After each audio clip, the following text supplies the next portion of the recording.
To do something. Alex Seitz-Wald is with us here on In Deep. He's from Salon.com, and he watches Fox, so I don't have to. Alex, talk a little bit about some other contemporary artists, because I'm a big fan of Michael Franti and Spearhead. They also hail from here in the Bay Area. And Franti has written some very powerful songs. There was a whole CD that was devoted to a thematic discussion of capital punishment. And I consider him to be a real leader in politically conscious music these days. Yeah, absolutely. And Spearhead, I remember listening to them, way back. But I think what's really interesting is that you have great groups like Michael Franti and Tom Morello, but how mainstreamed, at least on the gay issue, this is becoming. And I keep coming back to hip hop just because it's been. It hasn't been that way for very long. And you have somebody like Eminem who wrote a song where he talked about in pretty graphic detail about stabbing gay people, how he'd stab people. And he just came out last year for gay marriage. And you have people like Jay-Z who used to drop, the other F word, we'll say, all the time in songs after President Obama came out. He too came out for gay marriage, and just this whole host of it's now you basically can't be a mainstream entertainer, pop star, whatnot, without being friendly or really outright in favor of gay marriage, and I think that's really wonderful. And briefly, Alex, what's your take on Lady Gaga and her impact with most of her music is dance oriented and love songs. But she did put out a song, about 2 years ago, that was very explicitly pro-gay. Yeah, absolutely, and she's completely fired up the gay community. I mean, Born This Way is a really wonderful track, and I think that's a perfect example of it. I mean, she is probably the biggest pop star out there right now, sold millions and millions of records, and is doing, basically advocacy, but in a really kind of clever and subtle and appealing way to the masses. And I think that's the kind of perfect model, right? And that's the same thing going back to the protest songs of the 60s. You can sell this in a way where people want to hear your music and then they get the message at the same time. Politics you can dance to. Alex Seitz-Wald, thanks for joining us today on In Deep. Thanks so much. Thanks for joining us today for In Deep, a production of Mix TV. Executive producer Gordon Whiting. Our thanks to engineer Matt Fiddler, producer Forrest Phillips, associate producer Kristen Stevens, studio manager Jill Fiddler, acquisitions producer Yanni Bartlett, and our intern Bo Agnello. I'm Peter B. Collins. Talk to you soon. Get worse before it gets better. Gonna get worse before it gets better. Gonna get worse before it gets better, but I know it's gonna get better. Now we're gonna take it to the DBE. Yes, I know it's gonna get better, cause it almost always does. I can't say much about the who and how, but I believe it just because. The day by day our farms on weed, lemon floats.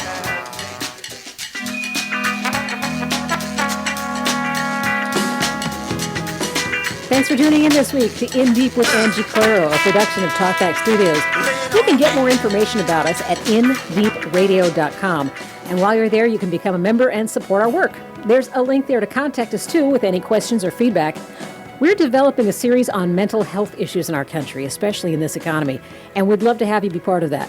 Please send us your topic suggestions, your stories, and your questions through our website. Click the contact button at indeepradio.com. Join us again this time next week for 2 more hours of in-depth conversation. I'm Angie Claro. We'll see you then.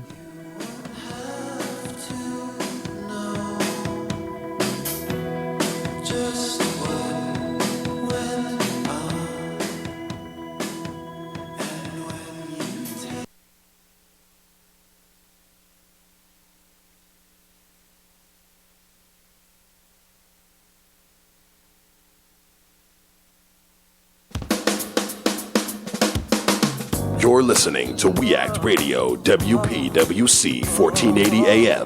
Visit us online at weactradio.com.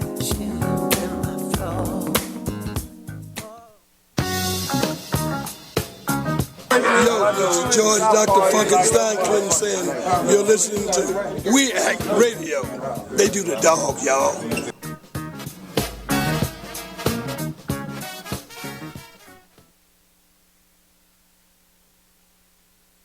Hi, Grandpa. I'm calling from my new phone that I got for Christmas. It's an iPhone.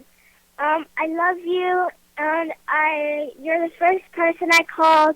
I love you. Bye. Hey, this is Leprechaun Tim Pohanka from Pohanka Nissan and Pohanka Hyundai. It's hard to be down on your luck when you're Virginia's first choice for new Nissan and Hyundais, but I need to sell 60 cars this week. Right now, I'll pay you big bucks for your good luck. Bring down any good luck charm you've got, and based on the sale price of the car you choose, I'll give you up to $4,777 off any nicer, newer car this week. Today, your lucky penny is worth plenty, up to $4,777 off any nicer, newer car you want. Stop moping and hoping you'll get approved. With my For the People credit approval process, the banks are looking to get lucky and lend to you, even if you've been turned down before. Bring me any good luck charm and I'll give you up to $4,777 off any nicer, newer car today. Hurry, once I get rid of 60 cars, the luck runs out. All offers require bank approval, so call us at 1-800-POHANKA, visit Pohanka Nissan and Pohanka Hyundai on Route 1 in Fredericksburg, or better yet, log on to TimPohankaForThePeople.com. And when we make a deal, I promise it'll be your lucky day. I'm Tim Pohanka, and I'm a leprechaun for the people.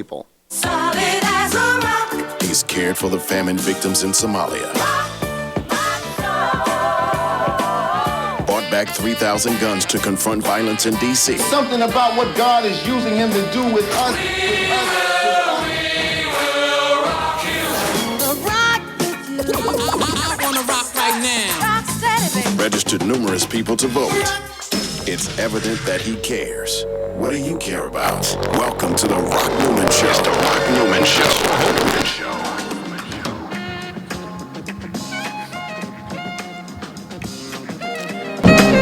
Good morning on this absolutely spectacular day in Washington, D.C. Welcome, the metropolitan Washington area, listening in at 1480 WPWC Radio. Welcome to the Rock Newman Show. We have a great program for you today. We're going to start the morning with Council Member Muriel Bowser. Last week, just at the time that the current mayor, Vince Gray, was on this program, Muriel Bowser was announcing, Council Member from Ward 4, Muriel Bowser, was announcing her candidacy to become the next mayor of Washington, D.C. So I'm going to run down the lineup here and then come back and jump right in with a full hour-long conversation with a council member and mayoral candidate Muriel Bowser.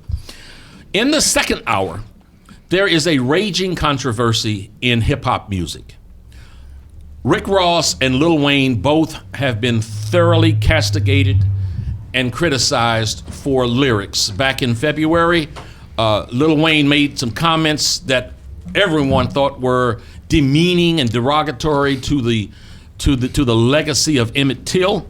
And more recently, Rick Ross talks about slipping a Molly in somebody's champagne and she didn't even know it. And then he went home and he enjoyed it and she didn't even know it. Well, there's a radio station that is leading the charge in Michigan. It is WVS 103.7, the Beat, as in Muskegon, Michigan.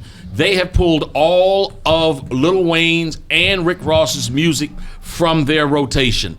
There will be a number of folks here discussing that particular issue. And in the third hour, a really interesting hour, something that is relevant to all of us and to everyone in this society is parenting.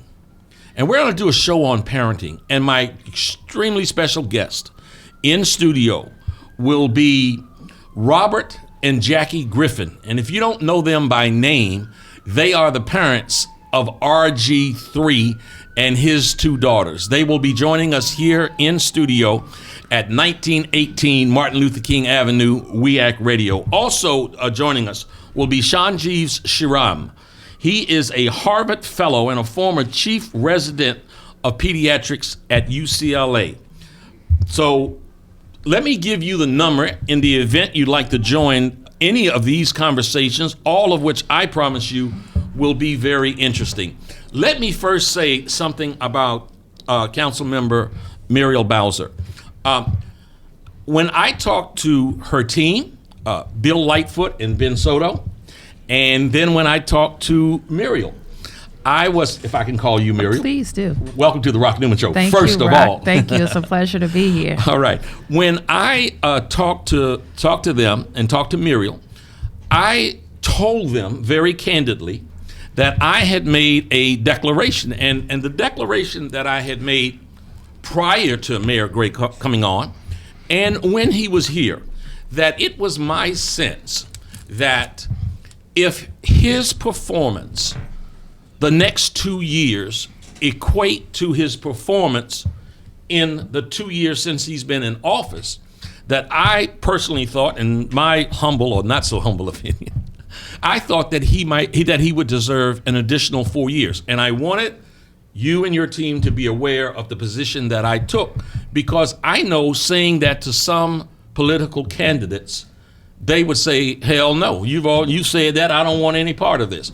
And to your credit, and to your team's credit, that you did not flinch, and here you are. Let me welcome you once again to the Rock Newman Show. Well, thank you, Rock, and thanks for having me. And of course, we want the opportunity to talk to all voters all across the city. Even I know you have a lot of listeners all across the region about what our vision is for the District of Columbia. After all, that's what elections are all about. We have one every 4 years. People go out and talk to voters about what they see for the future of the city, and that's exactly what we intend to do over the next year. Okay, let's jump in, because I'm going to approach this interview as if, for the most part, folks from the area, from Washington, D.C., may not know who you are. Sure. So we want to know Muriel Bowser. Well, thank you for the opportunity. And I want to go, like, as they say in that song, I want to go way back, way back.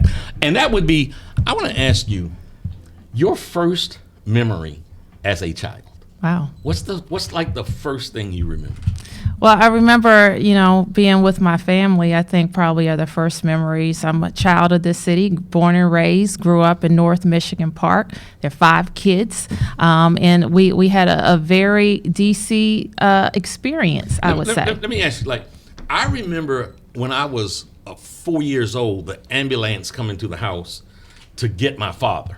And that was just that's like seared in my head. Any one particular something like that stands out, good, bad, otherwise? Well, it's interesting. I just had this conversation last week. Somebody asked me, now, what was the first school you went to? And I went to Brookland School, and it's a big discussion about what's going to happen to Brookland School now in Ward 5.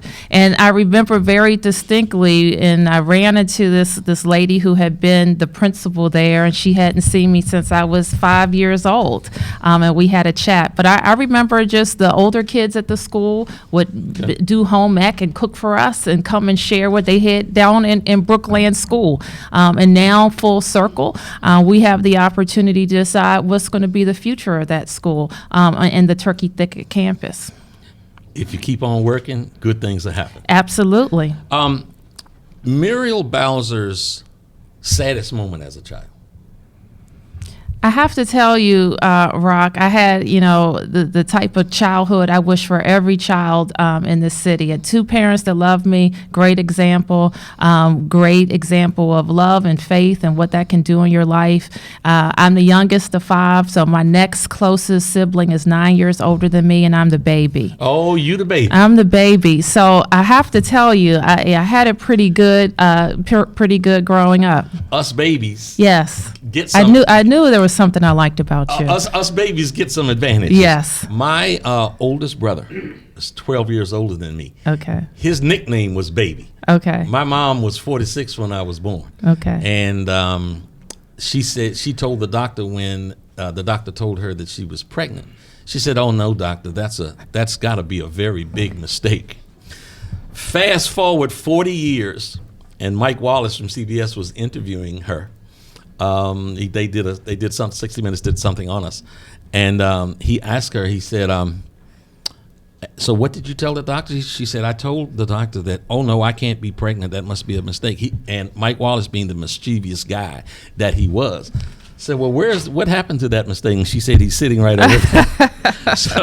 So I understand sort of the benefits and sometimes what even might be the jealousies of the other siblings for the benefits that the baby might get. I was going to ask you, and you may have described it even here now, because if I ask you, the saddest moment, I've got to ask you, as a child, was there a single most happy moment? Well, I'll tell you, just kind of skipping forward a little bit. And my brother, when he introduced me last week for my announcement, he talked about one, and I was a grown woman by this time, but my folks had a really significant fire at their house, and I got a call from my mom, and she was, she said, there's a fire in the basement. We called the police. We called the ambulance and 911, and they're on their way. And we were trying to figure out what happened. Now, I live about 5 minutes from them, and as soon as I opened my door, I could hear the fire engine screaming towards their house. And so by the time I got there, a sense of calm had really come over me because I knew they were okay. And I knew that they were out of the house. And I knew that whatever we found there, we would be able to fix. So it's those types of memories. And when I think about my family and how important it is, and the values they instilled in me to be and love Washington, I know that's what we want to share all across the city. And I want to share the telephone number here if you want to be a part of the conversation. Give us a call on the Rock Newman Show at 202-889-9797. Let me do that again. 202-889-9797. Now, you mentioned, excuse me, going to Brooklyn School. I did. That's something else. In us knowing Muriel Bowser, take us through. You went to, was that elementary, junior high? No, I went there as a pre-K and kindergartner. Okay. And I will tell you, at the time, now, I'm the last of five. My sister is 16 years older than me. Mm-hmm. And my parents made the decision, both DCPS graduates, my mother from Cardozo, my father from Armstrong, that my sister was at Bunker Hill at the time. And my mom thought that she needed more. And we needed more. So they made the decision that time to take us into parochial schools. We're Catholic, and that's where I went all the way through high school. And so you went to Brooklyn all the way through high school? No, I went to Brooklyn, then I went to St. John's, and then I graduated from Elizabeth Seton. Oh, okay. Now, so St. John's, what, 9 through 12? 1 through 8. Okay. And then I went to a school called the Academy of the Holy Names, which closed in my sophomore year, and I graduated from Elizabeth Seton. Is it true what they say about Catholic school girls? That we're very smart and hardworking? No, that's it. Yes, it's true.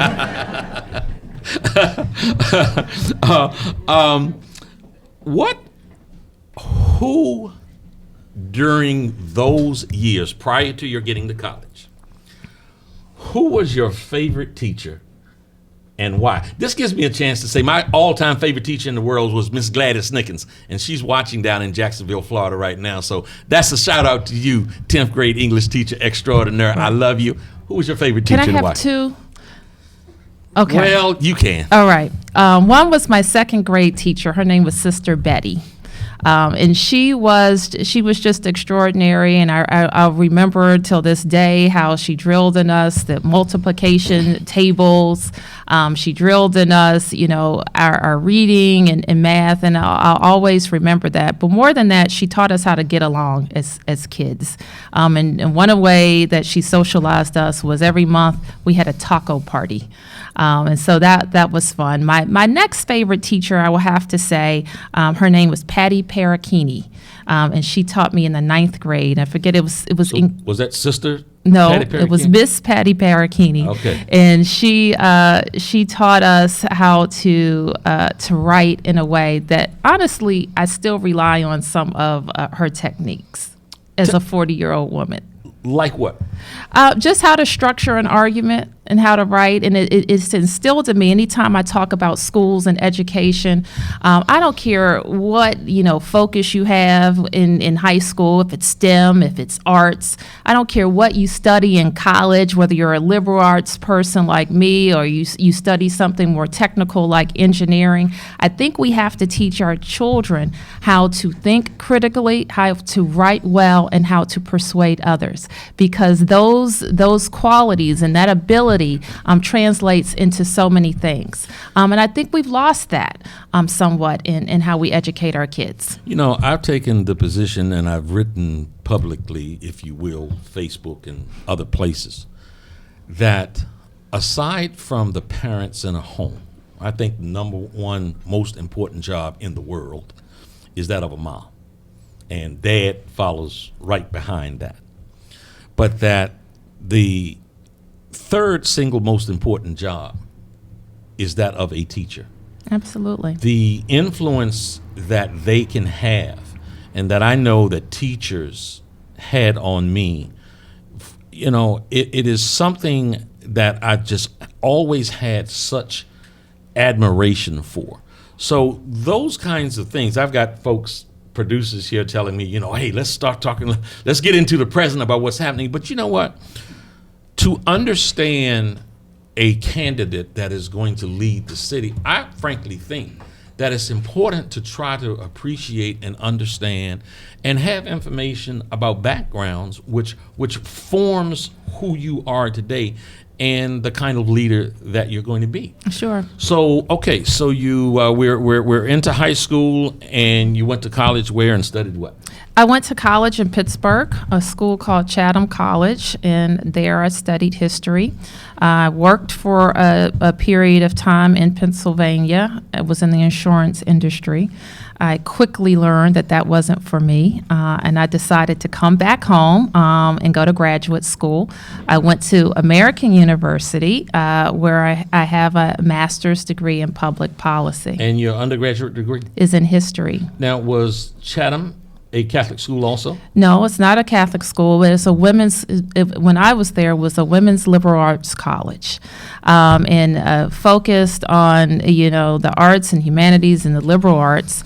And I'm so grateful for that experience, because when you're in a same-sex educational situation, all the women you see are in leadership. The president of the college, the student government president. I had the opportunity while I was there to be the Black Student Union president for a couple of terms, and the leadership skills that I developed, I think, are second to none. Is that what you feel from your undergrad years, your greatest takeaway? Was that the most important, where you feel you started to develop real leadership skills there? Well, Rock, I have to tell you, I probably have been running for something for a long time. In high school and college, I was an ANC commissioner, and I've been privileged for the last 6 years to run and win 3 elections and to represent a great ward. So yes, I think I've developed a lot of leadership skills along the way. But looking at my folks, my first example of great leadership and commitment to this city.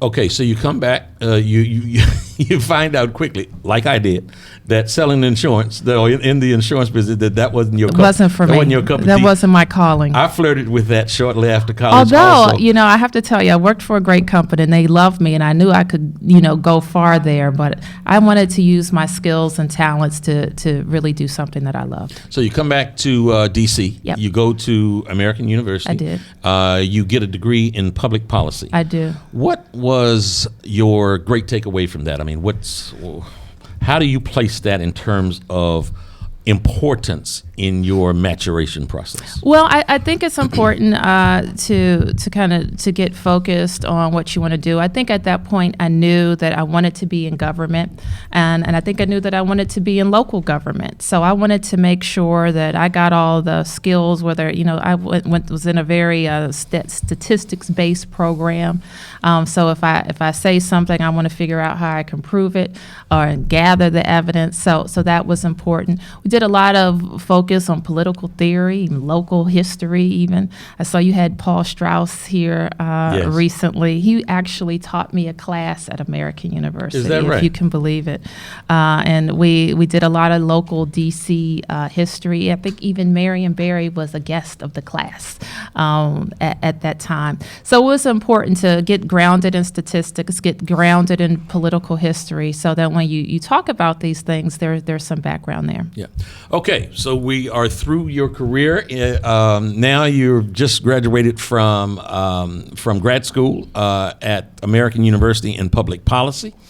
That gave you a foundation. Part of our foundation here at the Rock Newman Show is we have to pay some bills. I hear you. From time to time. So we are going to take a break. I want to give you the telephone number. Call us up. We've got one line open at 202-889-9797. We'll see you after these very important messages.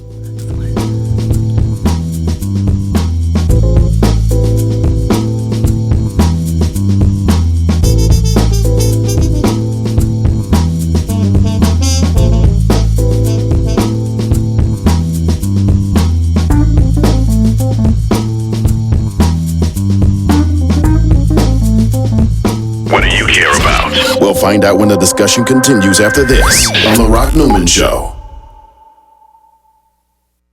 My baby drives a handcuff. The weekend is here, and no matter what the weather's like outside, you'll find the deals inside here in the beautiful showroom of the all-new Pohanka Hyundai in Capitol Heights during their giant Markdown Madness sale. Smart shoppers know that every new Hyundai in Pohanka comes with Hyundai Assurance and America's best 10-year, 100,000-mile powertrain warranty. But why don't you tell them about the Markdown sale, Joe? I'll be happy to, Kim. Folks, shop around on the web, and you'll see lease payments on a new 2013 Elantra GLS at $179 a month. Today at Pohanka Hyundai, $99 a month. That's right, a $99 payment on a brand new Elantra. And $89 a month on a new 2013 Accent GLS Automatic. How do they do it, Joe? It must be the volume, Kim. A brand new building, hundreds of new Hyundais, and Pohanka's low payment and easy credit programs are designed to get everybody driving. But you have to get here today. Rush to the giant Markdown Madness sale at exit 13 off the Capitol Beltway. Pohanka Hyundai, king of the Beltway.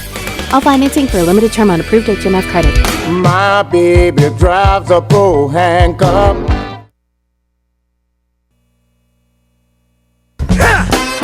Good God! I got to ask you, what we need? Soul food. Henry Soul Food.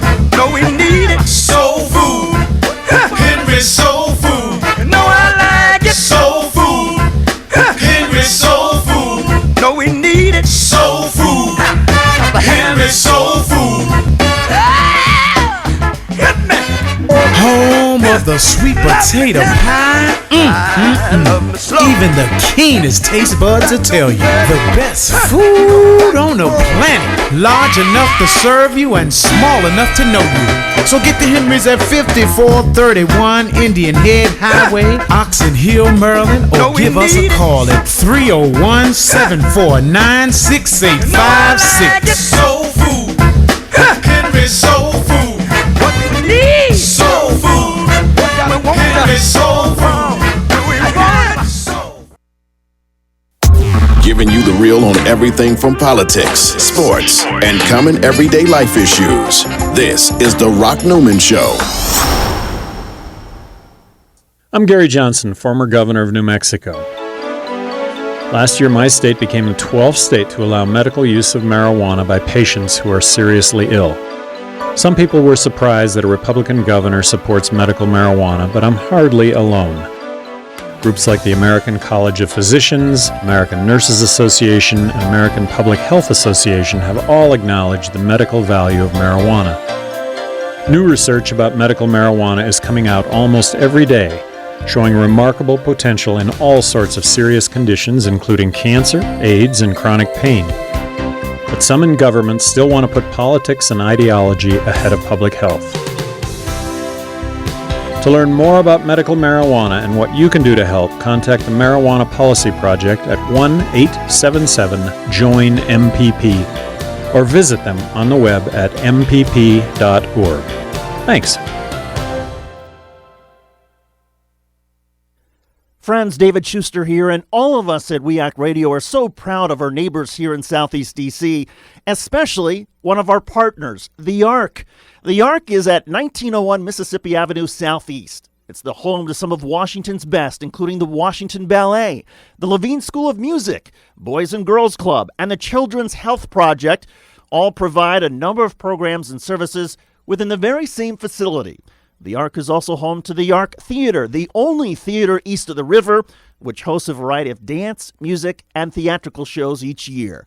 Almost everything you could want is at the Ark, so stop by and see them. The Ark, 1901 Mississippi Avenue in Southeast.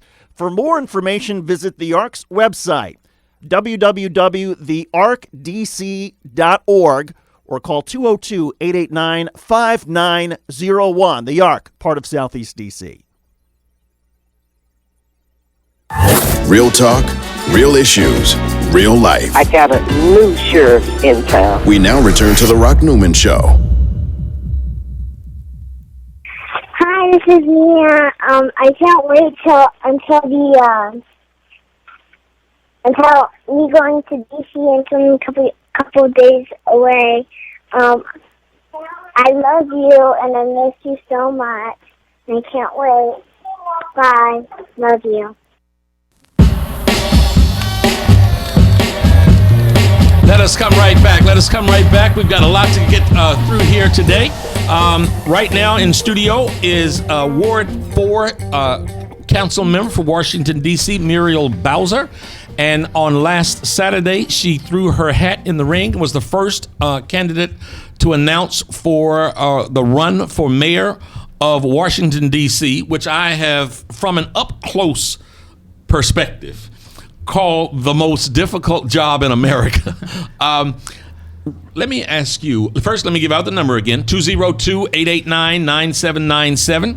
Today is March 30th, 2013. It is a spectacular day here in sunny Washington, D.C. and the DMV area.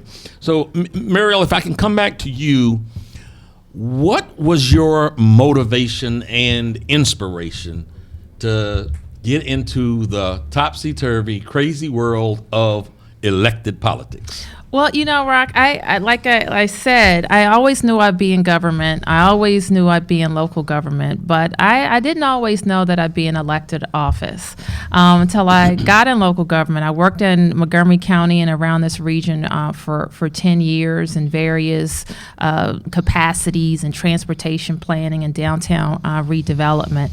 And then I ran for a volunteer elected position in my own neighborhood as an advisory neighborhood commissioner. And then it became very clear to me that the best... Can I stop you for a second? Because I know a lot of people see the letters ANC. Sure. And not so often do they know even what ANC means.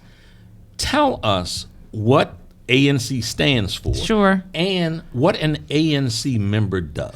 Well, and our home rule charter created an elected position called Advisory Neighborhood Commissioner. Yes. And it's completely volunteer. There's no pay involved. But your name would appear on the ballot every 2 years, and your neighbors can decide if they want you to represent them. An ANC commissioner in the district represents about 2,000 voters, and the positions are completely advisory. So, and they can comment on anything from zoning issues to the budget to ABC, our ABRA board issues involving liquor and wine licenses, and they are entitled to, by law, great weight. And what great weight means is a district official has to look at what they've said, and if we don't agree with what they've said, we have to tell them why, or we have to incorporate their recommendations into our policy decisions. You know one thing? Probably you just educated a lot of folks in D.C. who, again, see those letters, but really they just don't know what it means. Let us go to the line. We're getting backed up here, so let us go to the line. We have Karen on from Washington, D.C. You're on the line. Please turn your radio down and speak clearly. Hello. Thank you for taking my call. I was calling to ask Councilmember Bowser a question. And the question is, what are some of your most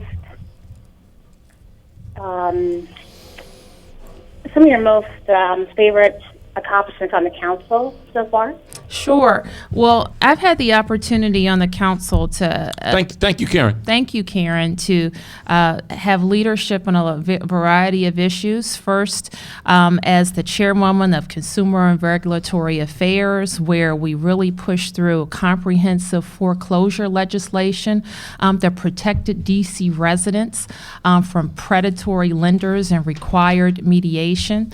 I had the opportunity to chair the Parks and Recreation Committee for a short time, but we were still able to get something through that I think is going to be very important for the district in the long run, that will allow our parks to generate revenue to support our programs.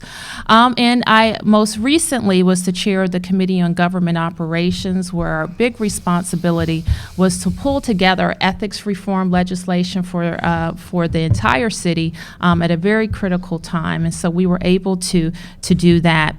Now, I think I have the responsibility that's closest to my passion, and that's being the chair of the Committee on Economic Development, where we're going all across the city and making sure, like great corridors like Martin Luther King Avenue, Georgia Avenue, Rhode Island Avenue, are getting the type of attention in public investment as well as private investment to make those corridors great. You mentioned, and again, thank you, caller. Thank you, Karen. Thank you.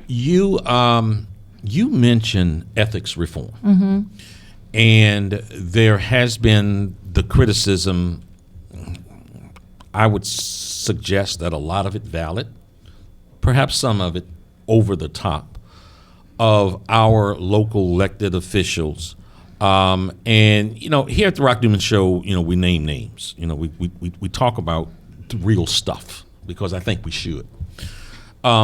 The ethics reform that you initiated, that you authored, that you sponsored, is that what you have done and what has been established from that initiative? Is that something that, by its very nature, would have prevented the kind of chicanery of what Harry Thomas got involved in? Well, actually, Rock, what our legislation does and what all good legislation should do is look to the future and prevent, or do as much as possible to prevent bad activity. I think we know that if somebody's been on breaking the rules, they're going to do it no matter what.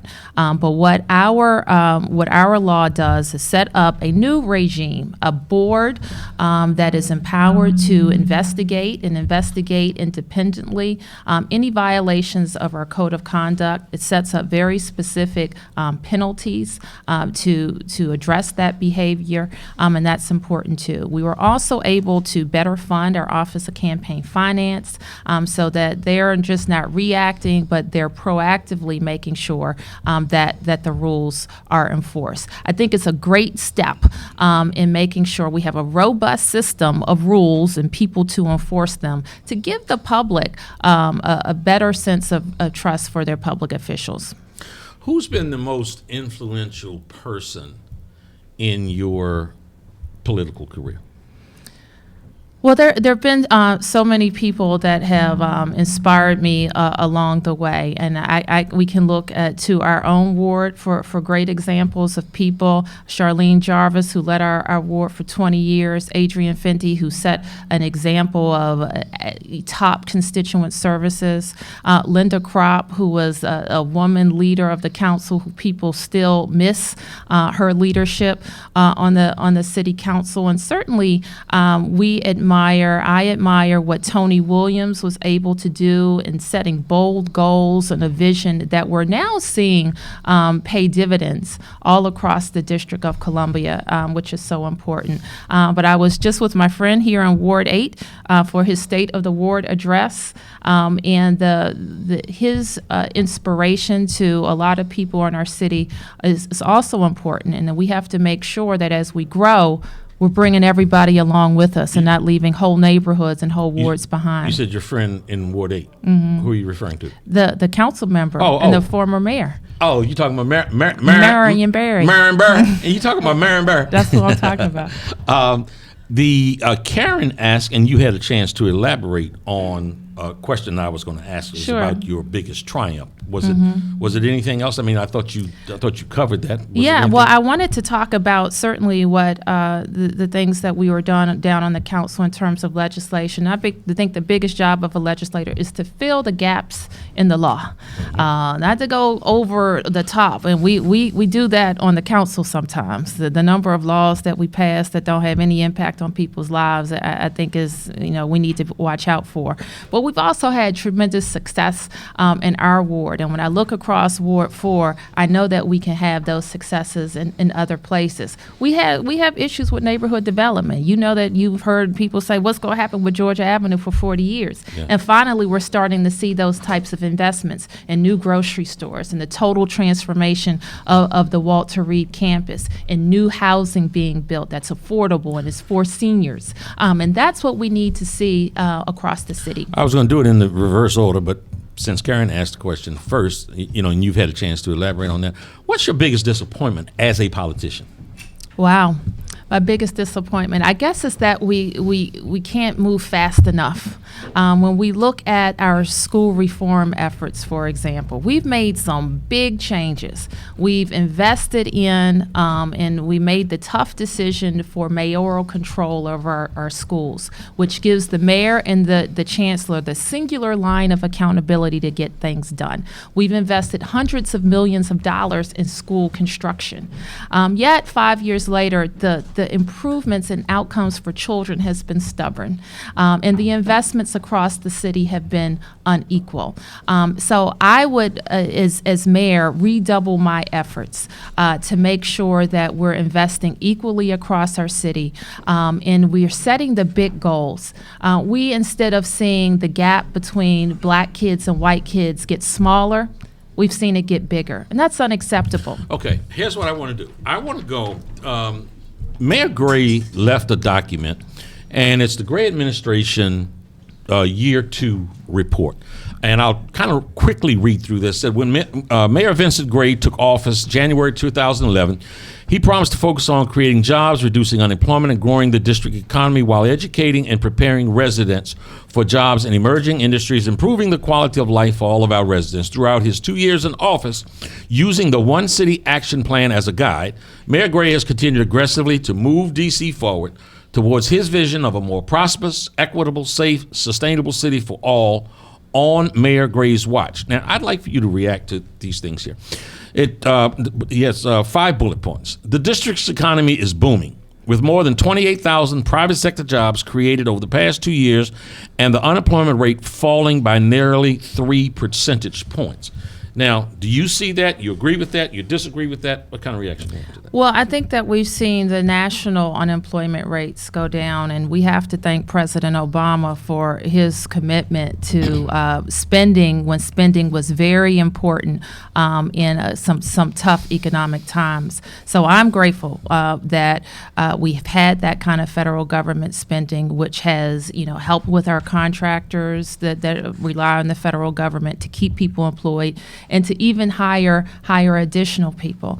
So that's important. I also, though, know that we have to focus on, while in some parts of the city unemployment is at the national average or below the national average, like in my ward, there are other parts of the city, like where we are right now, where it exceeds the national average and approaches 20%, and at one time it was close to 30% of the people that are unemployed. And as mayor, because that's real. It's that's over real. Here. Folks in Ward 8 are hurting. Absolutely. Unemployment is, terribly high. As mayor, how would you impact that and make that better? Well, I think as a government, we employ over 30,000 people in our government. And one thing I know about folks is they want to work. They want a chance. And they have some employment hurdles to get over in some cases. So I think the D.C. government has to do more for our returning citizens, for example. How are we going to help them get over those hurdles? We haven't figured that out yet. For people who don't have employment experience, is there something the government can do to help them get that experience? We've had some fits and starts here and there with project empowerment, for example. But, we have a program in our city, the LEAF program. I don't know if you've ever heard of it, but it is when this leaf season, our city cleans up leaves. And we hire people temporarily to do it. And you know how bad people want those jobs? Every time the leaf season comes around, I have folks calling me up and says, I want to get on that list to do that. So what that tells me is people want to work, and we have to figure out as a government how to get them involved. I also sit on the Metro board. Metro, big organization, regional organization, over 11,000 people. We have to get more DC residents hired. So I think our Department of Employment Services can do more to help train and get our folks ready to take advantage of those Metro jobs. Why can't our folks be those bus drivers? Why can't our folks do those other jobs at Metro that have great benefits and a chance for a middle-class life? Okay, we want to continue, but again, we got to pay some bills. Maybe I should have booked you for 2 hours. I'll come back. This, again, is the Rock Newman Show. Don't touch that dial. Don't touch that computer. All of you that are watching around the world will be back in just a moment.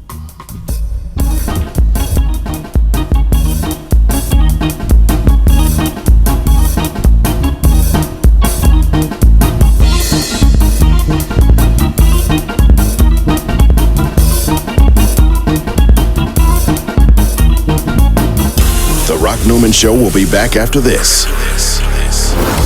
Pohanka Acura's huge March sales event is going on now. Get one of the new 2013 TLs for as low as $199 per month, or get the brand new 2013 MDX for only $254 a month. Come find out why price and selection have made Pohanka the world's largest.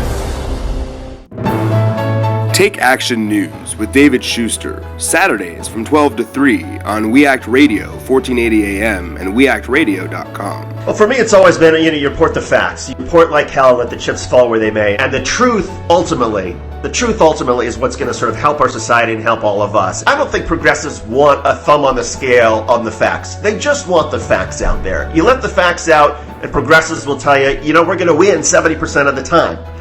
You may quibble with the percentages or whatnot, but I think that's just sort of what progressives are looking for, and I think that's where this all sort of meshes with my interest as a journalist. And my interest as a journalist is report the facts. Here's what's going on.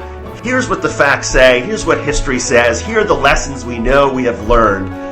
And let people draw their own conclusions. And I think what's so unfortunate right now in the world of broadcast media is I do think that a lot of conservative radio, certainly conservative television, they're not interested in facts. And that's ultimately where I think conservative media is going to have its downfalls, that Americans are hungry.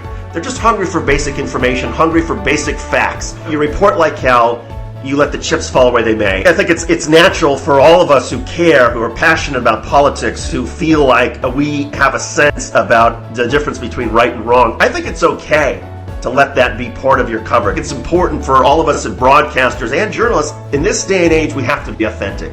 You can't be the person who's up in the ivory tower that comes down and tells people, now you must eat your peas. No, it's all about, we all have personalities, and I think it's being aware sometimes of our own bias, but also being open to the idea that sometimes we're wrong, but we have a dialogue, and we have a passionate dialogue, and we care about this country, we care about this community, and I think that sort of passion is what carries us through.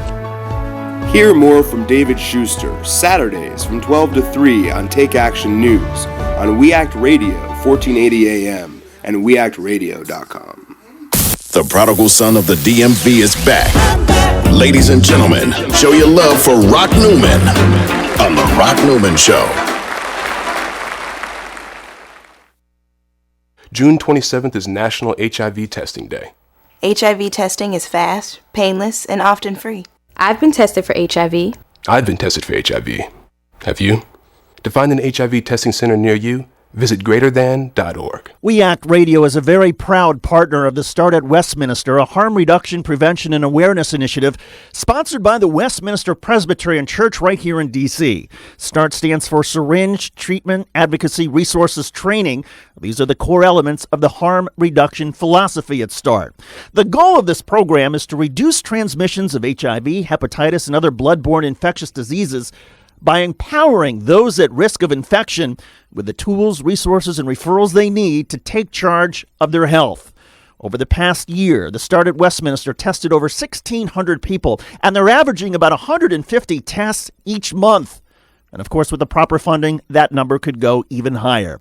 For more information on this terrific program, go to www.startatwestminster.org or visit the Westminster Presbyterian Church, 400 I Street Southwest, right here in Washington, D.C. The conversation that some people just don't care to have. We now rejoin the discussion on The Rock Newman Show. Hi, this is Mia. I just remembered that tomorrow I don't have any school, so I was wondering if we can hang out. But if you have plans, that's okay. Bye. Love you. Ain't she too sweet? That's sweet. That's my baby. This is the Rock Newman Show. In studio with us this morning is Muriel Bowser, council member from Ward 4, Washington, D.C. And on last Saturday, she threw her hat in the ring to become Washington, D.C.'s next mayor. Let's go right to the audience, and we have a question from the audience for council member and mayoral candidate Muriel Bowser. Yes, my name is Crystal, and I'm a Ward 7 district resident. Councilmember Bowser, you threw your hat into the ring last weekend, and my question is, how will you win in 2014, and what will separate you from the other candidates that will run? Well, thank you. Well, I don't know who's going to run. As far as I'm concerned, I'm the only one running. And what we're going to do, and the reason why we're... Right now you are. I am. It's a true statement. And let's keep it that way. How about that? But what we're going to do, Rock, for the next year, and Crystal, thank you for that question, is go to every ward, every neighborhood, and talk to every voter. You know, I've gotten that question a couple of times. How are you going to win? What's your strategy? Are you going to target this? Are you going to target that? I don't want to be the mayor of the District of Columbia for a small slice of people. I want to be the mayor of the District of Columbia for all of the people. And in all of my campaigns, that's been our approach. And this one's going to be that and more. There has been so much talk, and you hear it all the time, and I think it's only fair that we address it here also. Been so much talk about, I'd ask you about, your influences, and you said Charlene Drew Jarvis, and you mentioned Adrian and other people. Still, folks continue to talk about Adrian's influence, that, your political team was very involved with Adrian's political career.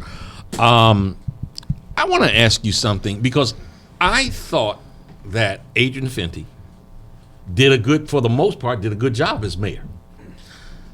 I thought that there was a disconnect from people, and I remember engaging Adrian in a discussion just about what was going on with the Tennyson Learning Center and the people that were involved in that, and former member, First Lady Corberry, and the support of, that they had for the Center for Maya Angelou and Dorothy Height and crew in that. I gave him, again, humble or not so humble advice. I said, Adrian, man, a public relations tsunami is going to hit you if you don't be more careful about how you address this issue and how you handle those ladies. And he gave me some advice. He said, enjoy Las Vegas. And I did. And then he lost. And certainly I'm not saying I had anything to do with any of that. Why did he lose in 2010? Well, I think there are a lot of lessons to be learned, Rock, from that election, and certainly from Mayor Fenty's 4 years in office. I think some good ones and some tough ones. And part of the lesson that I learned is to stay connected, stay in touch, and to listen. And another lesson that I learned is that mayors have to make tough decisions, and that people will come along with you even when the decisions are tough, if they understand them. So it makes sense to go out and explain and get people to understand all the information that you have and why you are moving in a certain direction. So I think one of the biggest lessons learned is to make sure that you're constantly communicating and constantly explaining what you see as the mayor, because there's nobody in the city that has that vantage point. What you see as the mayor as the necessary steps to get us where we need to go. As a mayor, on a scale of 1 to 10, and then I'm going to leave Fenty. On a scale of 1 to 10, how would you have rated his mayorship? Well, I think he got a lot of good and important things done. I think that there's been no other mayor who was able to get control of the schools, and I think that's important no matter who the mayor is, that we have singular accountability for how our schools move forward. Tony Williams tried, and he wasn't able to get it. That wasn't important. I think that his focus on transforming recreation and park space was important. Being progressive about transportation issues was important. So I think history will certainly be the judge. The voters made a decision. I respect the decision of the voters, and I'm ready to look to the future. And that's what we know all elections are about, the future. On that same scale of 1 to 10, how do you rate Vince Gray's performance as mayor? Again, I think that we will really know about the performance of this administration, some years down the pike when we see how some of their plans take shape.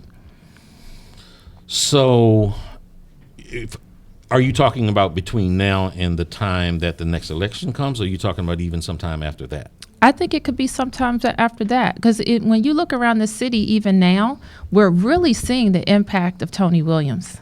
Really seeing the impact of Tony Williams and the plans that he made for whether it be NOMA or Southwest or attracting 100,000 new residents.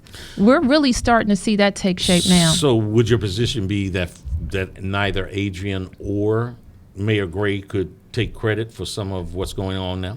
Some of what's going on now. I'm talking about some of the good, because you absolutely. You do walk around town, and I said this last week. You see these cranes, and of course the mayor had the numbers on them. He said, "Yeah, it's 59 of them out there, and the city is booming." And so I know that you're running for this contest. You bet. And you're running hard, and that's a good thing. But you don't feel as if there is any credit to be given to what the mayor has, how the mayor has performed the last couple of years? I think there's a lot of credit to go around, and certainly we can look back to our previous mayors. We can look back to our previous councils and members of the council. I think when I look at Charlene and I see some of the things that are happening downtown, like the convention center and what's happening around the convention center, I know it was her leadership when she was the chairman of the Economic Development Committee those many years ago. We even can thank the control board for some of the successes that we're seeing in terms of our fiscal health. And yes, I think there's a lot of credit to go around. Talk to us about statehood. Sure. We need it. How are we going to get it? I scratched my head about this, Rock, and I had a lot of time to think about it being retained by the Capitol Police when many of us went down and protested for our rights. I think it was over 90 people from the District of Columbia were arrested.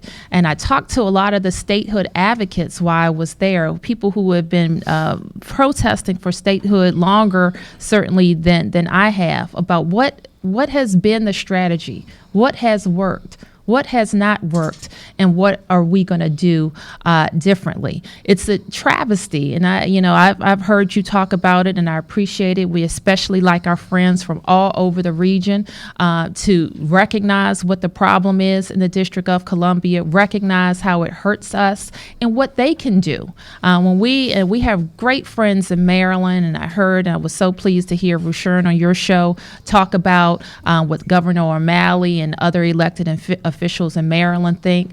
But we need those kind of partnerships in Virginia. We've had supporters in Virginia as well. But it's going to take a national strategy to get it done. And as unfair as it may seem, we also have to be good advocates for ourselves down on Capitol Hill. Okay, what if you could talk about? I'll go back to this for a second. I'll run through a couple of things on that Mayor Gray touts as his reason to. Well, first of all, he hadn't said he's running, but I think that this is a precursor to why he would say that he should run, and that is that homicides are down to a 50-year low. The district has added more than 1,100 people a month coming into the district. It's hadn't been this populous since 1970. Education enrollment is now 81,000 students. That is growing at a rate not seen in 45 years. And fiscal responsibility was just clearly something he stated that, there's $1 million+ surplus. And as soon as he said that, I asked him if I could borrow $20. Right.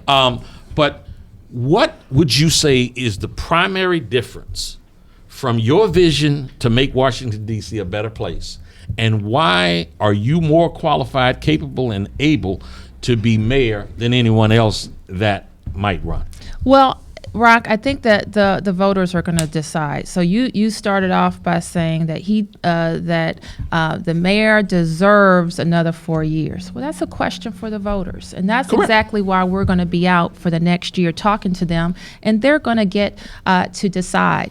I think, and certainly I've been on the council for 6 years, and so I'm going to pat myself on the back along with everybody else for the reason the district has come to this point of fiscal stability.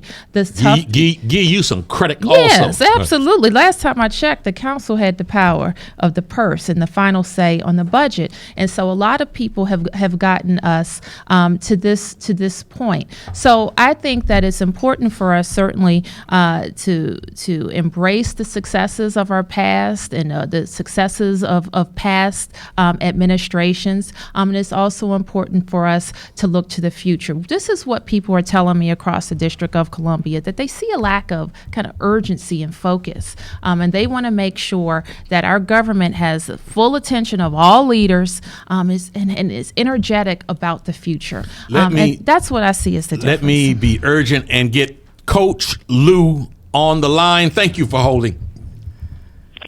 How you doing? Good morning. I'm good. We're short on time, so kind of make it quick, and I'm sure Muriel will do the same. I feel Muriel is a good candidate because she's for the people.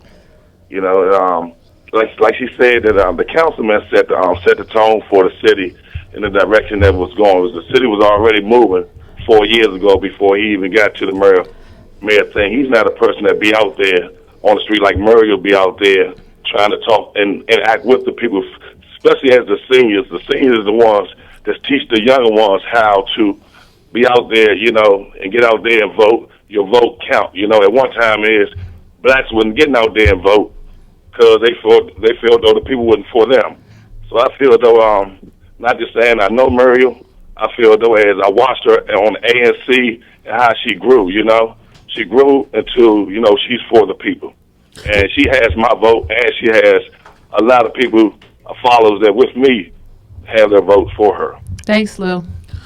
Lou, thank you very much for calling.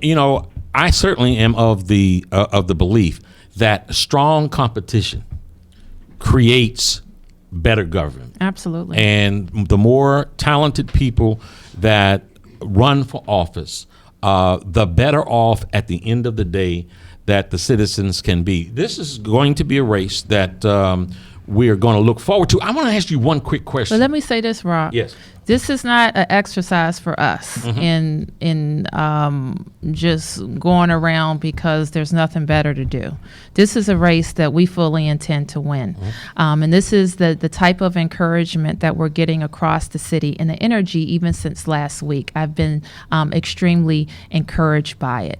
So I'm gonna tell you what one of my constituents told me when I called her. She said, well, Muriel, step out there on faith and a good record. And I said, that's exactly what we're going to do. So we're going to put together a great team, and we're going to run an energetic, smart campaign. And then hopefully next year this time, we'll be talking to you about getting ready to take the lead of the city. Thanks for coming on the Rock Newman Show. Thanks, Rock. That's a wrap for the 9 o'clock to 10 o'clock hour.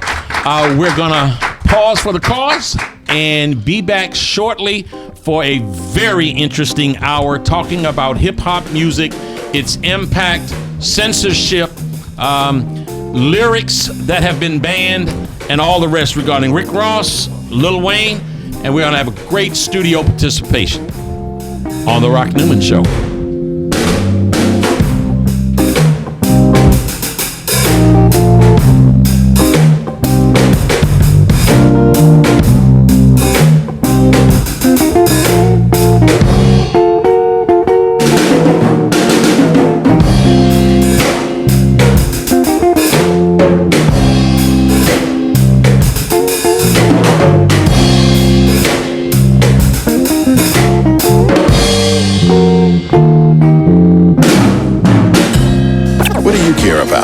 We'll find out when the discussion continues after this on The Rock Newman Show.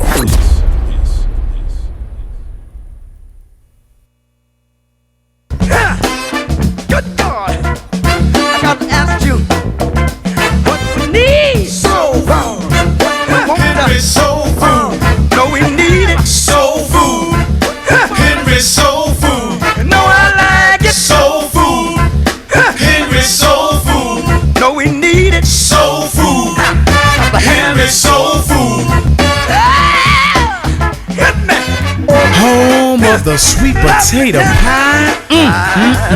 Even the keenest taste buds will tell you the best food on the planet. Large enough to serve you and small enough to know you. So get the Henrys at 5431 Indian Head Highway, Oxon Hill, Maryland, or give us a call at 301-749-6856. Soul Food. Henry Soul Food. What we need? Soul Food. Henry Soul Food. Giving you the real on everything from politics, sports, and common everyday life issues. This is The Rock Newman Show.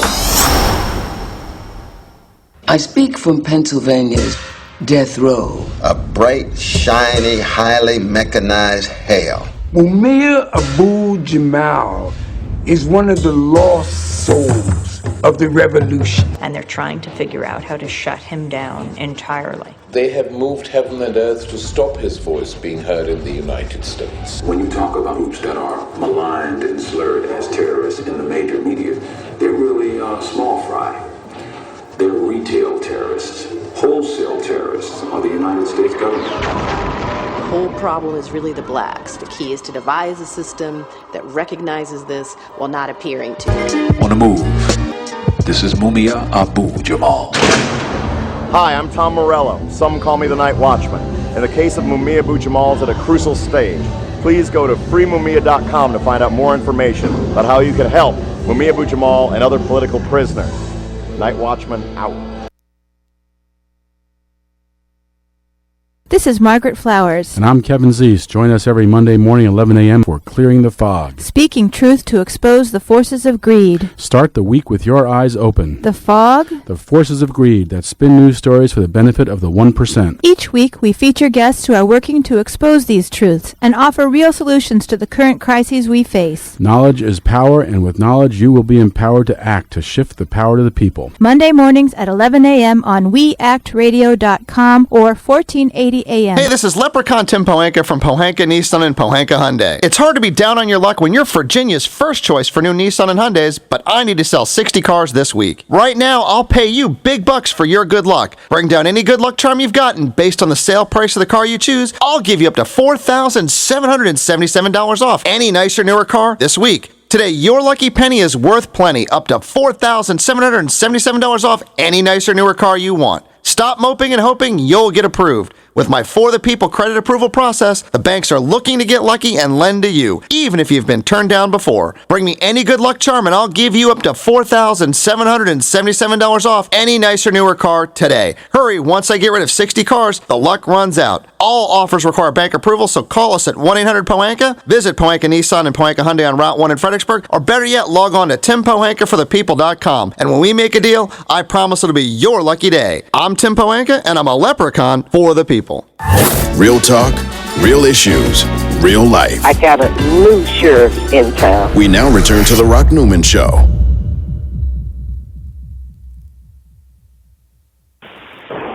Hi, Grandpa. We're in Kingman. I love you. Tomorrow I'm on school on Monday. I love you. Happy New Year.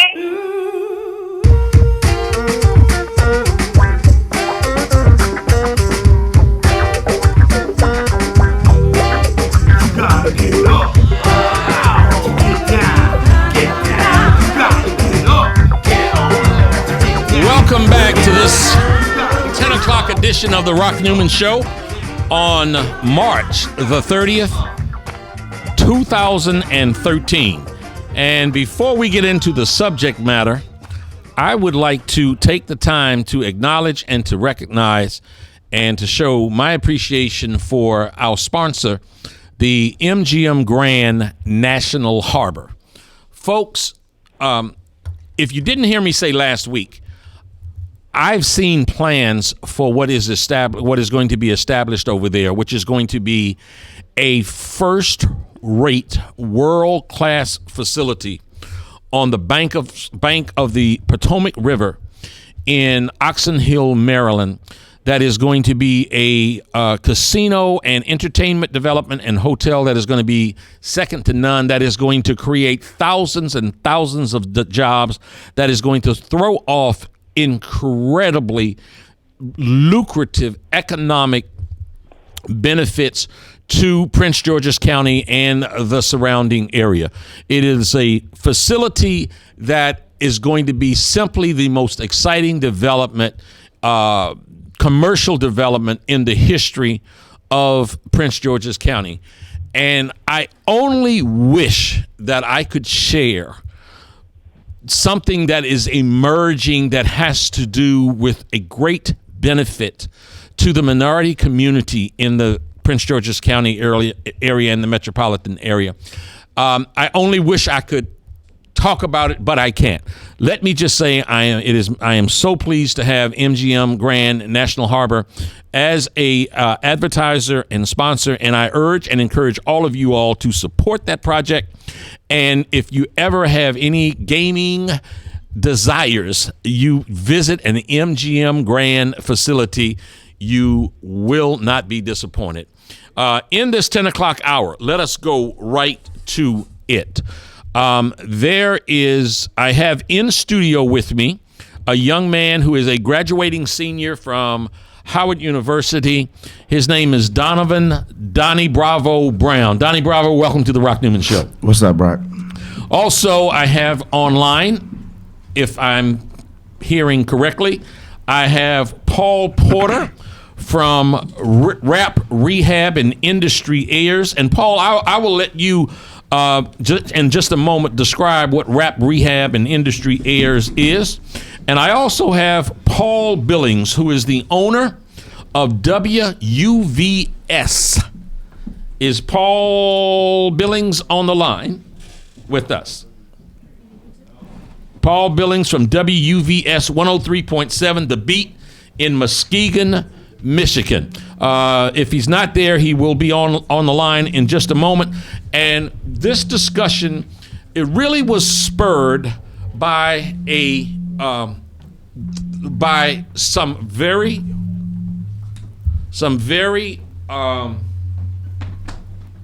answer it. Answer that, please. This is live radio. This is what we need to do on live radio. It was this discussion was spurred. Let's start where it really started, and that was back in February. Video was leaked of Lil Wayne's that had Lil Wayne talking about beating the private parts of a female the way that Emmett Till was beaten. I don't know if it gets any more vulgar or disrespectful than that. That was in February. In March, come the lyrics from Rick Ross and another rapper, hip-hop artist named Rocco, that says, the song is called You Don't Even Know, if I'm saying that properly. Donnie, you might be able to help me out with that in a minute, but you don't even know. You're pretty close. You ain't know. You ain't know. You don't even know. And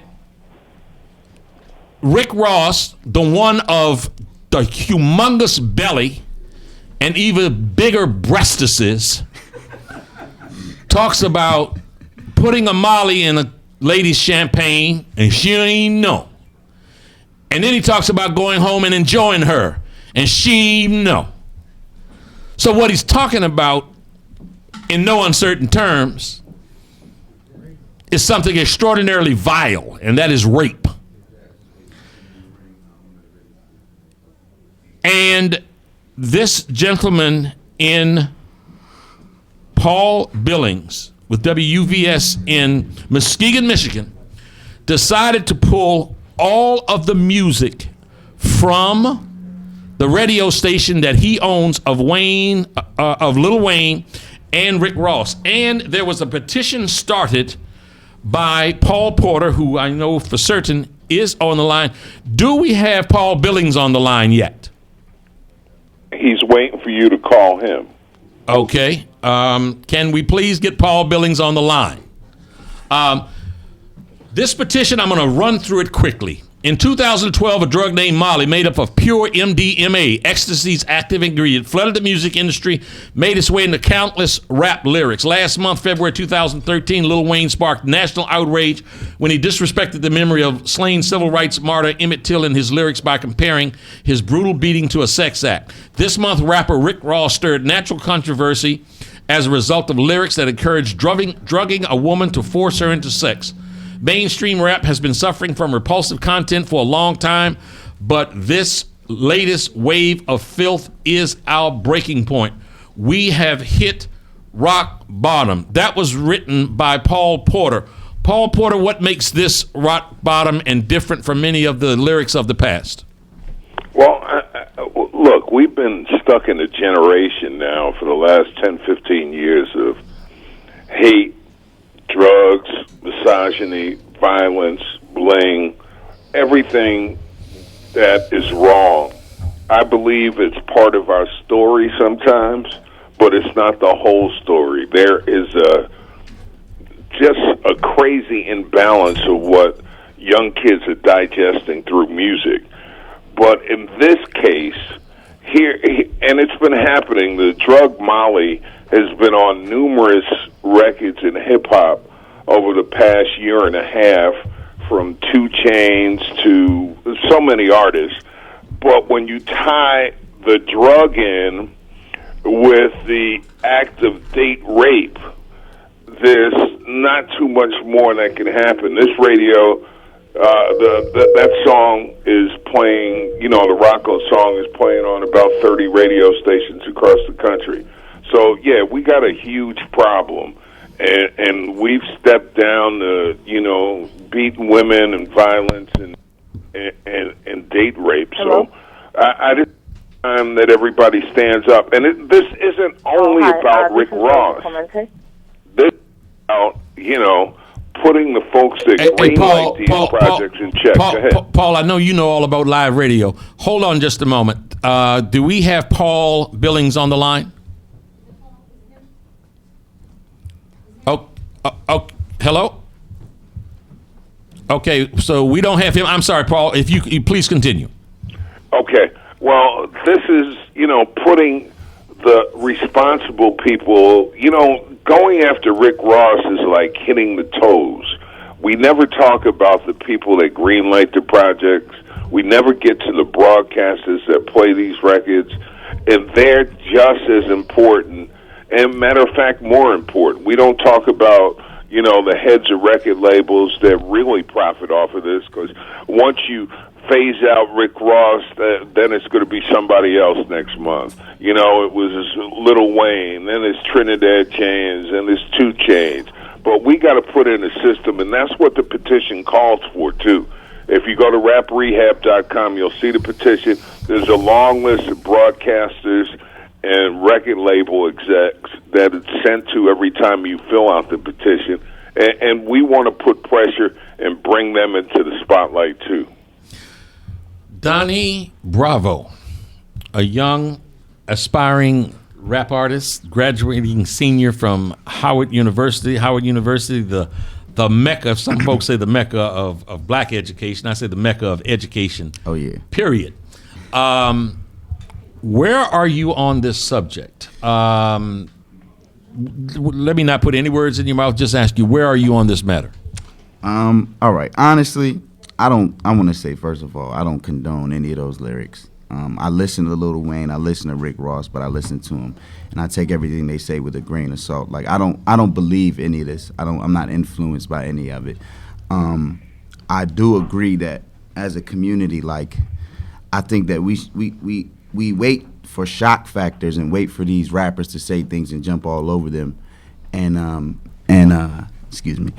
And I think that it reflects a larger problem, and I'm glad Paul referenced it, is because we have a habit, I think, of jumping all over these artists, but the artist doesn't matter. You can place artists A, B, C, D in that gap, and to make those millions of dollars, they'll talk about whatever. To be honest, the songs, you didn't even know it. Rick Ross probably didn't even write that line, and he didn't even know it. Like, he's just saying whatever he's saying to continue his career. So, like, I think that he's part of the problem, but I think the deeper problem is what Paul referenced earlier. Now, you say as a Howard University educated person, someone who's had very strong influence from a mother and a father, and has the good sense of making good choices, right? That you weren't influenced by it, right? But I don't think that you would suggest that maybe the lyrics that come from some of these songs and the filth that comes from some of that music is not influencing young kids in the community. Yes, I wouldn't argue that it's not, and I disagree. Like, when I heard that song, my reaction was like, "Whoa! Like, what is he talking about?" But this is coming from a guy who, like I said earlier, like I've done my research. Like, when I listened to Rick Ross in high school when he first blew up, and it was all about hustle this, hustle that, and he was promoting this, basically a drug dealer image.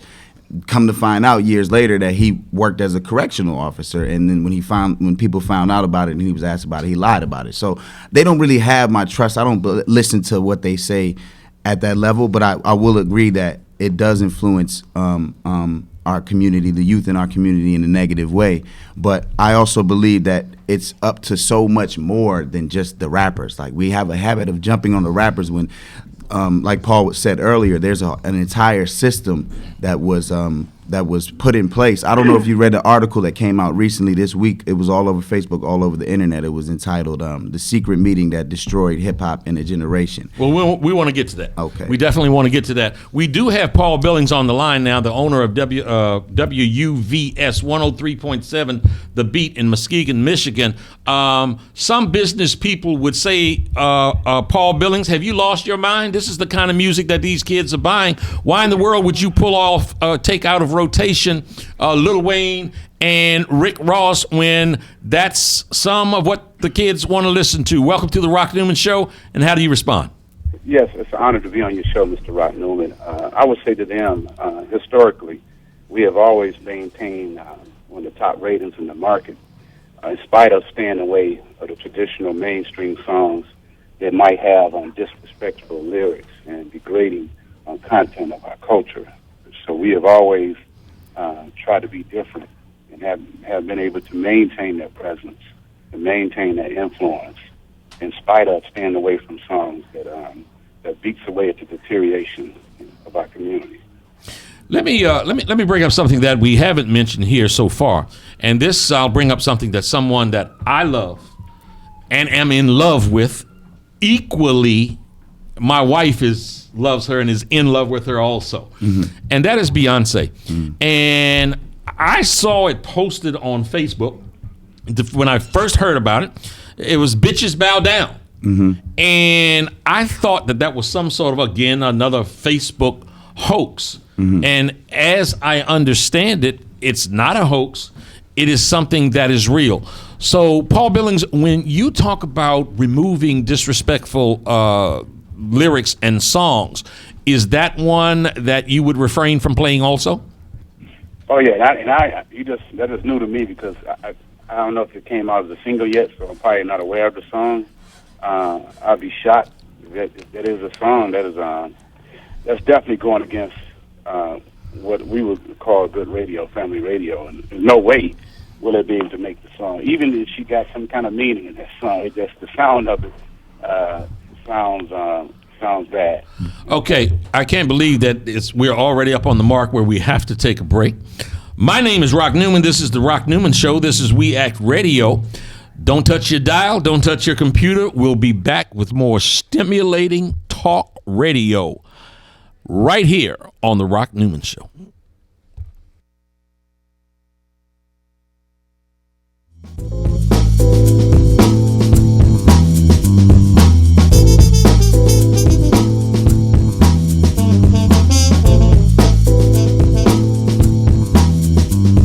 What do you care about? We'll find out when the discussion continues after this on the Rock Newman Show. You're listening to We Act Radio, WPWC 1480 AM. Visit us online at weactradio.com.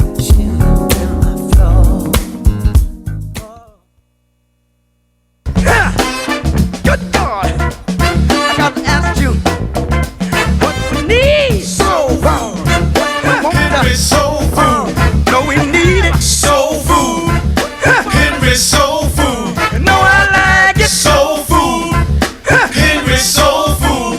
No, we need it. Soul Food. Henry Soul Food. Hit me. Home of the sweet potato pie. Even the keenest taste buds will tell you the best food on the planet. Large enough to serve you and small enough to know you. So get the Henry's at 5431 Indian Head Highway, Oxon Hill, Maryland, or give us a call at 301-749-6856. Soul food. Henry Soul Food. What we need. Soul food. Henry Soul Food. Giving you the real on everything from politics, sports, and common everyday life issues. This is the Rock Newman Show. My baby drives a handcuff.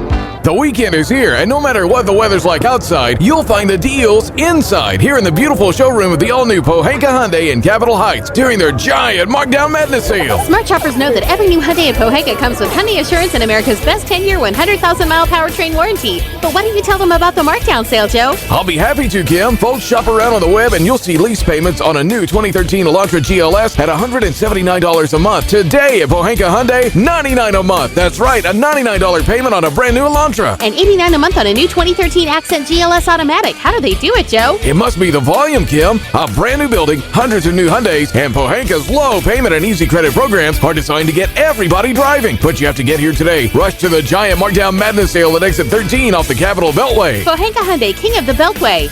All financing for a limited term on approved HMF credit. My baby drives a handcuff. I'm Gary Johnson, former governor of New Mexico. Last year, my state became the 12th state to allow medical use of marijuana by patients who are seriously ill. Some people were surprised that a Republican governor supports medical marijuana, but I'm hardly alone. Groups like the American College of Physicians, American Nurses Association, and American Public Health Association have all acknowledged the medical value of marijuana. New research about medical marijuana is coming out almost every day, showing remarkable potential in all sorts of serious conditions, including cancer, AIDS, and chronic pain.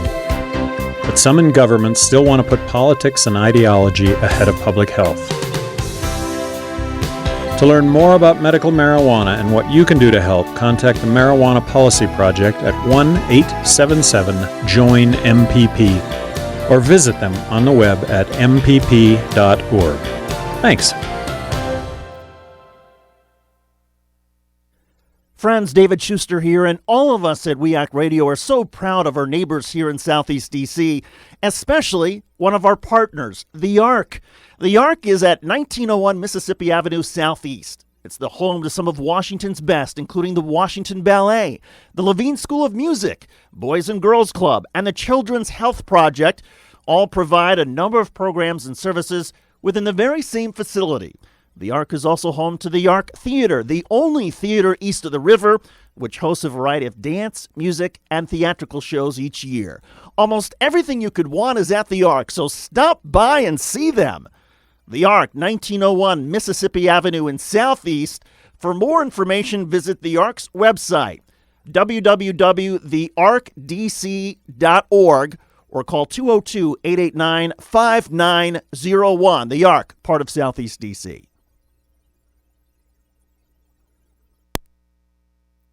Do you have a case of the saggy Maggies? Or those uncontrollable falling bra straps? Ooh, how annoying! Well, Bra Leaf is your solution. Bra Leaf is made of a soft elastic band, and you can adjust its length for narrow to wide bra straps. With Bra Leaf, the results are amazing. Get the lift you've always wanted. Try Bra Leaf, the premium adjustable bra clip, at braleaf.com. That's BRALIEF.com. Try it today.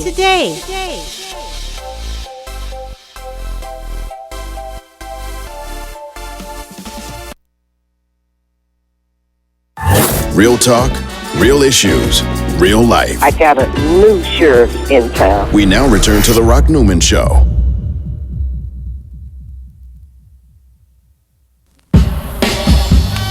Welcome back. We want to jump right in here because we have a very action-packed, full, information-packed hour at the Rock Newman Show. I want to give you the number to call in. We have one line open. The number to call is 202-889-9797. We have online from New York City, Rosa Clemente, and she wants to jump in on this conversation. Miss Clemente, thank you for calling the Rock Newman Show. Well, hi. I don't want to jump in as much as I've been doing this work for a long time, and I'm a hip-hop activist and feminist. In 2008, I also ran on the Green Party ticket with Cynthia McKinney. So first and foremost, thank you for having this show, and secondly, Paul Porter, who's on, is really like one of my mentors in understanding what I call the rap industrial complex versus hip-hop culture. And I think that's how we have to see it. So on Monday, when I heard this lyric, I put out a YouTube response to Rick Ross. Many of us have been doing this work for decades, okay? I mean, going against the industry of rap music for a very, very long time. And I responded because that's what I do as an organizer and an activist. And in less than 5 days, that response has had 10,000 views. And within a week, we had 3 different petitions dealing with different elements of what could be, I think, a big blow, again, to the rap industrial complex. Please do me a favor. Please do me a favor. You say rap industrial complex versus the hip-hop culture. Tell us what you see as the difference.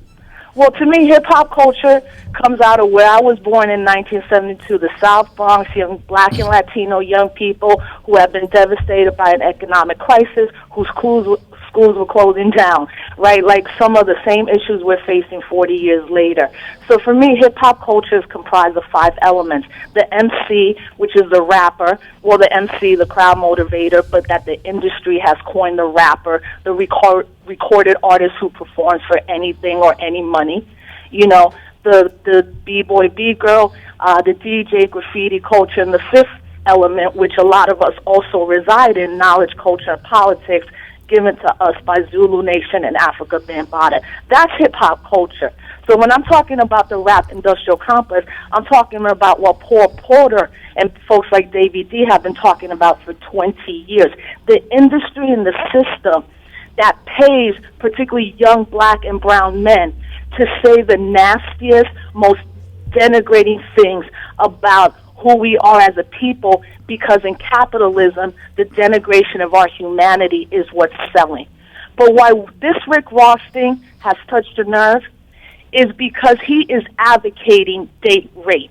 And any artist who's a true artist and says that he did not write that line, he did not know what he was doing, is fooling themselves. Rick Ross is not 18 years old. He's a 40-year-old man. Okay, Ms. Clemente, Let me just say this, just because I'm the only sister with y'all right now, and really, like, brothers have been stepping up. But let me just give you this statistic. The reason this is resonating is not only because he's advocating date rape and drugging a woman immediately after what happened in Steubenville, but that by the time African American and Latina women in this country are 18, 44% of us have been sexually violated or assaulted. And that's an astounding the idea number. that rape culture is prevalent in this society, but that particularly black and brown women continue to suffer against this assault, that 44% of us by the time we're 18 have been sexually assaulted, is a travesty and it's inhumane. And I won't allow, and many of us, millions of us around the world who love hip-hop culture are saying and standing up that Rick Ross and people like Rick Ross and rappers like him do not represent what hip-hop culture is about at all. They're getting paid by white men to put this music out, and they don't care about us, and we have to stand up against that. Okay, that is absolutely the voice of seasoning and of reason. Donnie Bravo, your response. Well, I agree wholeheartedly. That's what I was going to tell you about. The article basically referred to a time back in, I think, 89 or around 1990.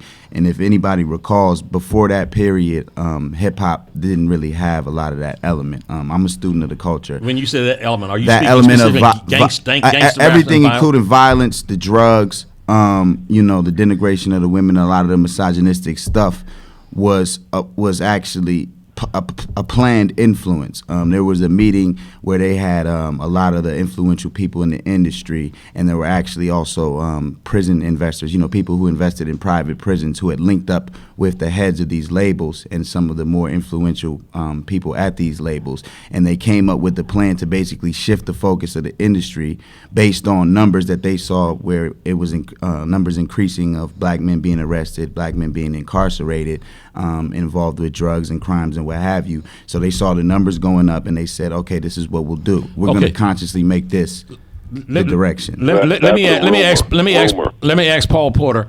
I want to ask you, that sounds like something that would be fair to be characterized as urban legend. Now, you're saying it's a rumor. You and Ms. Clemente, who both have been dealing with this matter for more than 20 years, do you think that meeting actually happened? Or no, I seriously doubt it. But what we have is that rumor has connected those dots. Right. In reality, the system that is set up is not for us. The music is not for us, and it's affecting generation after generation. And for folks to say that the music has no influence, well, why do folks spend millions and billions of dollars in advertising that surrounds the music? Because it influences you to buy product. Music has always been special to me. I learned a lot through records. Luckily, I had balance. When I was 8 years old, Say It Loud, I'm Black and I'm Proud, maybe made me say I'm proud to be black, because black was a scary color for me. You know, I didn't want to be black. But James Brown gave me that power. And unfortunately, the younger generations that are into the commercial world, they don't have any songs of uplift. They don't have any real stories, because these stories that are put out are lyrics, because these guys ain't no gangsters. Rick Ross's response was as soft as tissue paper. He's when responsible for locking up this. the same people that did the crimes that he's advocating, right? Like, and what Paul is saying about the meeting, I think he's correct. I don't think there was a meeting where cats got together, but let me say that with the work that we did in New York against Hot 97 in 2005, because they released a song making fun of the tsunami, as well as my time managing groups like Dead Prez and other hip-hop groups, I've been in the program director's office at MS Communications, where they have told us, Talib,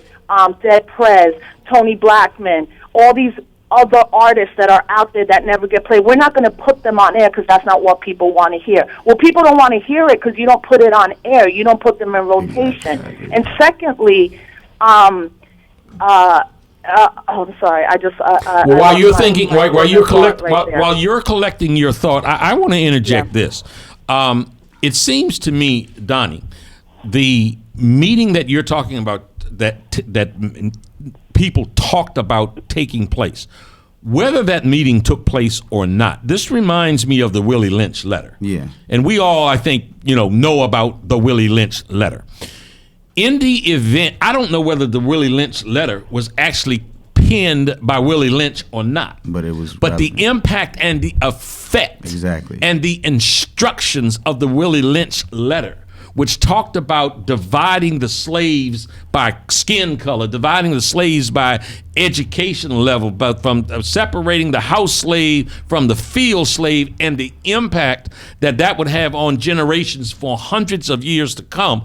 Whether he penned that letter or not, the impact and the effect of it is very real. Exactly. So whether or not the meeting happened in New York between all of the heads of all of the labels and the radio stations and anybody else, whether that happened or not, playing, in my estimation, this kind of music is contributing to the detriment of our communities from children that are being influenced, that don't have the kind of parenting that you had, Donnie Bravo, that don't have the kind of balance and the musical impact of Say It Loud, I'm Black and I'm Proud, or even some of the music from Tupac back in his day. Right, and that's what I mean when I say, like, when I talk about balance, because like when Paul was saying when he was young, he had a different influence in music that was somewhat social. It's all about what's made to be cool. Like, and back in that generation, being socially responsible or having a socially conscious was in. Like, and what I'm saying is, what, like you said, whether that meeting happened or not, now what's in is to be totally something different. It's being gangster. It's selling drugs. It's what's made to be cool. And I think it falls back on especially the people of color who are highest up in the industry, the Jay-Z's, the P. Diddy's, the Russell Simmons. There's a select few of them, and I feel it's like not up to them though, brother. That's what I'm saying. We have to stop caring. But see, but they set the trends. They make it. You know why? Because look at what Jay-Z's wife, like the brother was just saying earlier.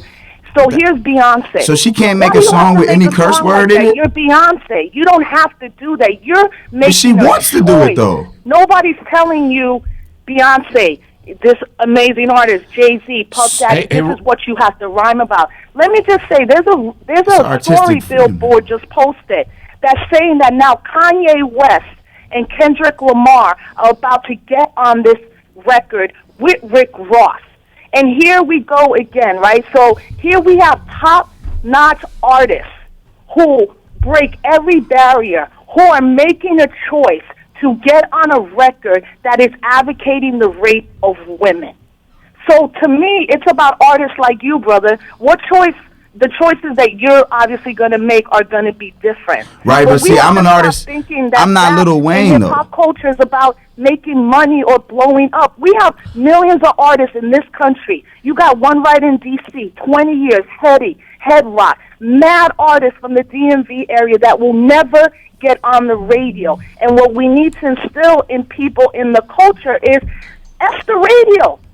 F them. It's about the people. It's about how. Right, but whether we want to accept it or not, the radio has the influence.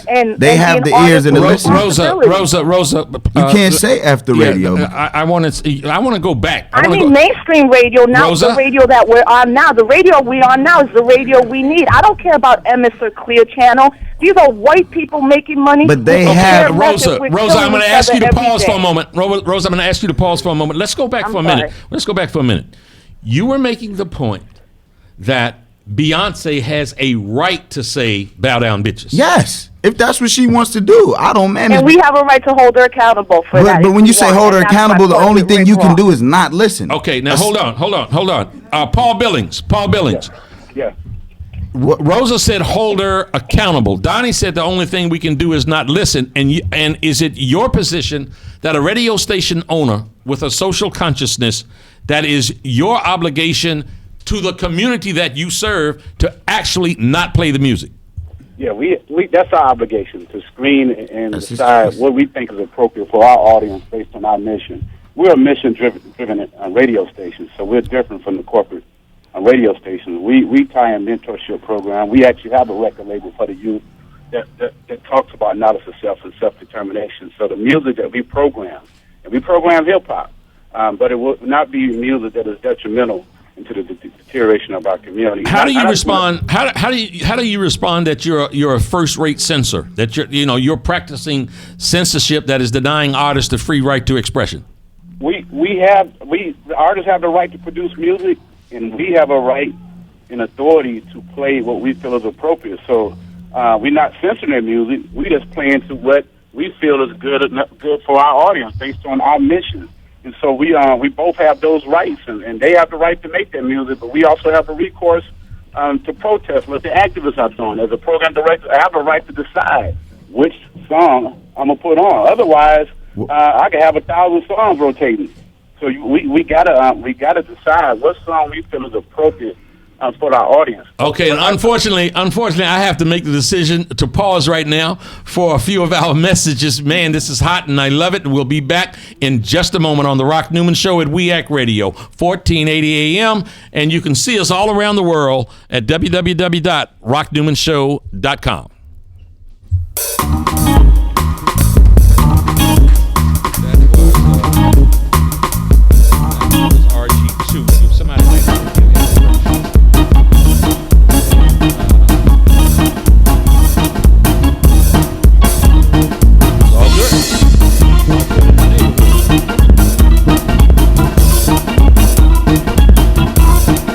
The Rock Newman Show will be back after this. This is Kimon Freeman, host of Speak Easy and co-founder of WEAC Radio. Suicide is a very serious problem in today's challenging world, whether with our troops abroad or with everyday citizens within our own society. Before you take your life into your own hands, tie a knot at the end of your rope and call the suicide hotline toll free at 1-855-320-LIFE. That's 1-855-320-LIFE. It may just be the most important call you ever make. You talk, we listen, and together we survive. It's like a jungle sometimes. It makes me wonder how I keep from going under. It's like a jungle sometimes. It makes me wonder how I keep from going under.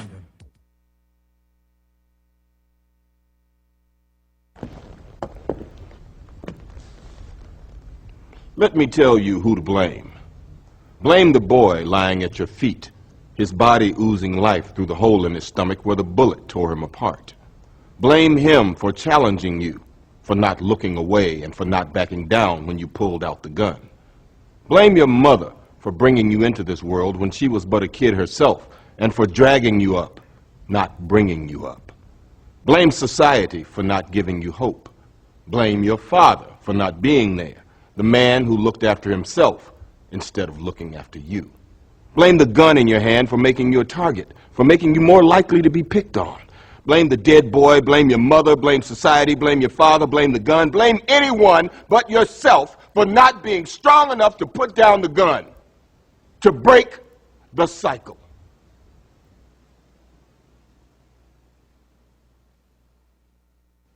The prodigal son of the DMV is back. Ladies and gentlemen, show your love for Rock Newman on The Rock Newman Show. Pohanka Acura's huge March sales event is going on now. Get one of the new 2013 TLs for as low as $199 per month, or get the brand new 2013 MDX for only $254 a month. Come find out why price and selection have made Pohanka the world's largest. We Act Radio is a very proud partner of the Start at Westminster, a harm reduction, prevention, and awareness initiative sponsored by the Westminster Presbyterian Church right here in D.C. START stands for Syringe, Treatment, Advocacy, Resources, Training. These are the core elements of the harm reduction philosophy at START. The goal of this program is to reduce transmissions of HIV, hepatitis, and other bloodborne infectious diseases by empowering those at risk of infection with the tools, resources, and referrals they need to take charge of their health. Over the past year, the Start at Westminster tested over 1,600 people, and they're averaging about 150 tests each month. And of course, with the proper funding, that number could go even higher.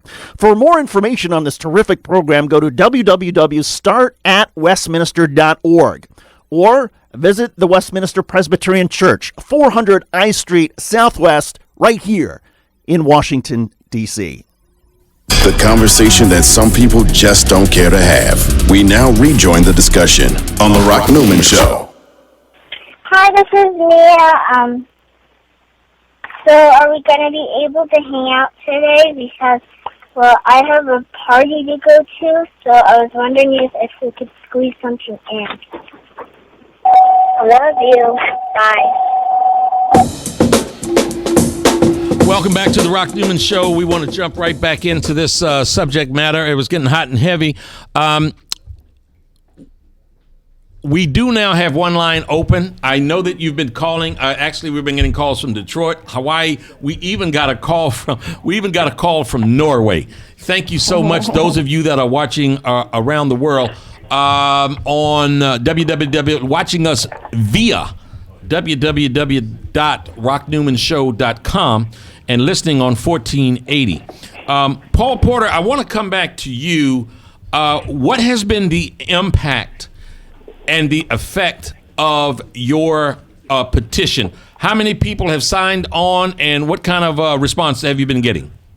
Well, the response is pretty slow. You know, the funny thing, when I posted the story about Paul Billings Station 103-7 The Beat on raprehab.com, it got over 9,000 likes in less than 24 hours.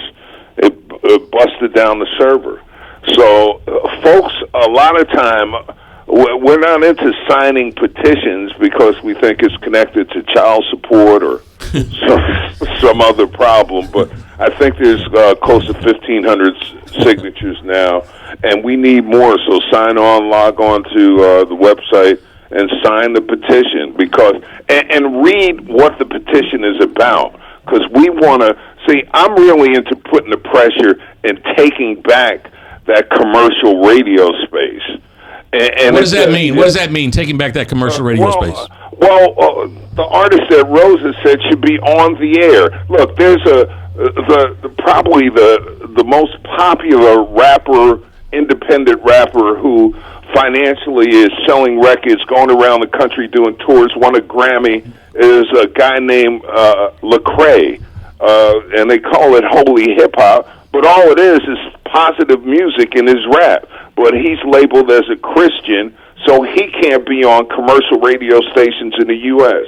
He toured 150 dates last year around the world, but he can't get airplay in Atlanta. He won a Grammy. He sold a couple of 100,000 CDs independently on his own. So that's the problem with commercial radio. So, Paul, let me ask you a question. Do you think that every rapper and every artist should be socially conscious? No, I call for balance. You know, I think some of our stories Or, you know, one of my favorite records of all time was Gil Scott-Heron in the Bottle, and he's the original rapper. But I think that story is socially conscious, and it also isn't, you know, it's uplifting in another type way. But no, I don't think that, you know, we're going to get a perfect world. But right now, the balance is all negative, and it's not happening. Folks aren't buying it. Folks aren't listening to it, even though it's being drilled into their heads. And I think a lot of women, you know, see, to me, Paul knows, I totally respect all the work he's doing. Like I said, he mentored me in understanding. But for me, the business of commercial radio is dying, just like mainstream TV is dying. And I think that's why I was blown away. Look, my YouTube video response just cost 10,000 views. I've been an organizer for 15 years and have never gotten a response like this. Maybe, obviously, when I was running for office. But for a lot of us women in the culture who are half, if not more, of hip-hop culture, are really honing in on what this lyric and this overall culture happens to be, rape culture, right? So for a lot of us, look, holding people accountable is important. It's what we do as folks of color. And artists can be artists, right? But like Paul Robeson said, artists do have responsibility. My thing is that to get on Rick Ross and these artists is part of the accountability factor that we do as organizers, and we're never going to stop that. But the bigger picture is this idea of what is happening to women and how increasingly in this country in the last 3 to 5 years, this rape culture is so pervasive, not only in music, in everything we see. And when Rick Ross chose to rhyme about that, we who love hip-hop, especially hip-hop feminists who get so marginalized in this space, hip-hop women, you know, are saying, no, this is, you know, we fought against Too Short 18 months ago, and we're going to fight against artists who think that they can get away with doing this without a response. You know, and I congratulate Mr. Billings for being, you know, to me, Mr. Billings is not choosing to censor. I think that all these commercial radio stations are choosing to censor when they don't put artists that can be that balance. And Mr. Billings is one of the few program directors or managers in the entire country that have the guts to say this has crossed the line. You cannot talk about Emmett Till like this, and you cannot talk about women like this, and we're making that choice. Rosa, you may these whack rappers all the time. You may or may not know that there has been a petition now that has been started, which is as of last evening, it had 51,000 signatures. Ultraviolet.org. Yeah, we have a web on our Facebook. We have It's Bigger Than Rick Ross, where we decided there's so many people doing good work, let's have one space. So the Facebook page, it's Bigger Than Rick Ross. So in 1 minute, you can go to Rap Rehab. Ultraviolet.org has 50,000 signatures urging Reebok, which is about 20 miles from where I'm at currently. I live in Amherst, Massachusetts. I'm getting my doctorate in Black Studies. In Canton, Massachusetts is the headquarters for Reebok. And that petition was started by a young feminist organization that said, well, we want to target this.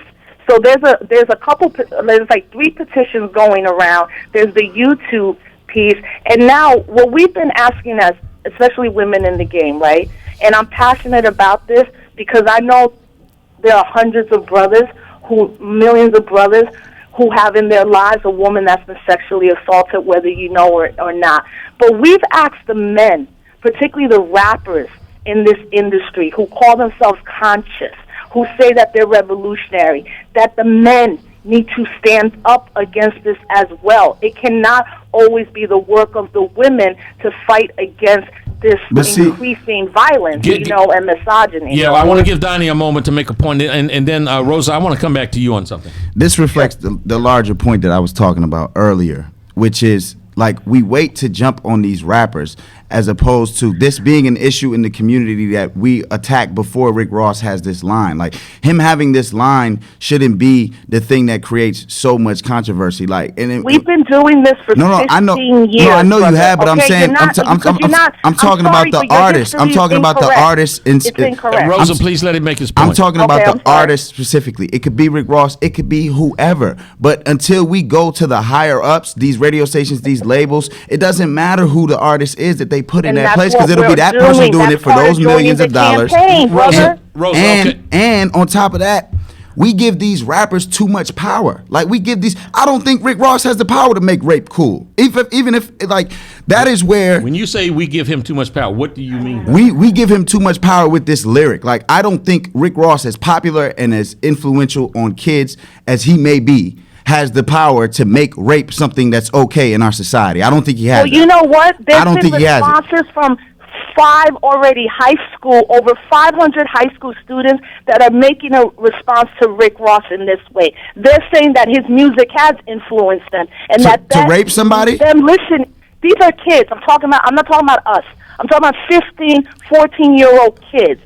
So it's not about that Rick Ross has the power. It's that we have to hold anyone accountable that tries to make rape. But it'll keep happening if you don't hold the people accountable who can actually make some change. Rosa, we're doing that, brother. See, this is what you're doing. Instead of really hearing what me and Paul and other folks are saying, I just told you that there's one petition with 50,000 people, a YouTube that has had 10,000 views, the petition that Paul has out, as well as other things. So we are doing things. So for you to say we're not holding this, we're hitting that at every level. And that's why the mainstream media in particular is picking it up, and radio stations are responding, because we're not just getting at Rick Ross. We're going at the giant of it, and Rick Ross is a symptom. Rosa, time out, please.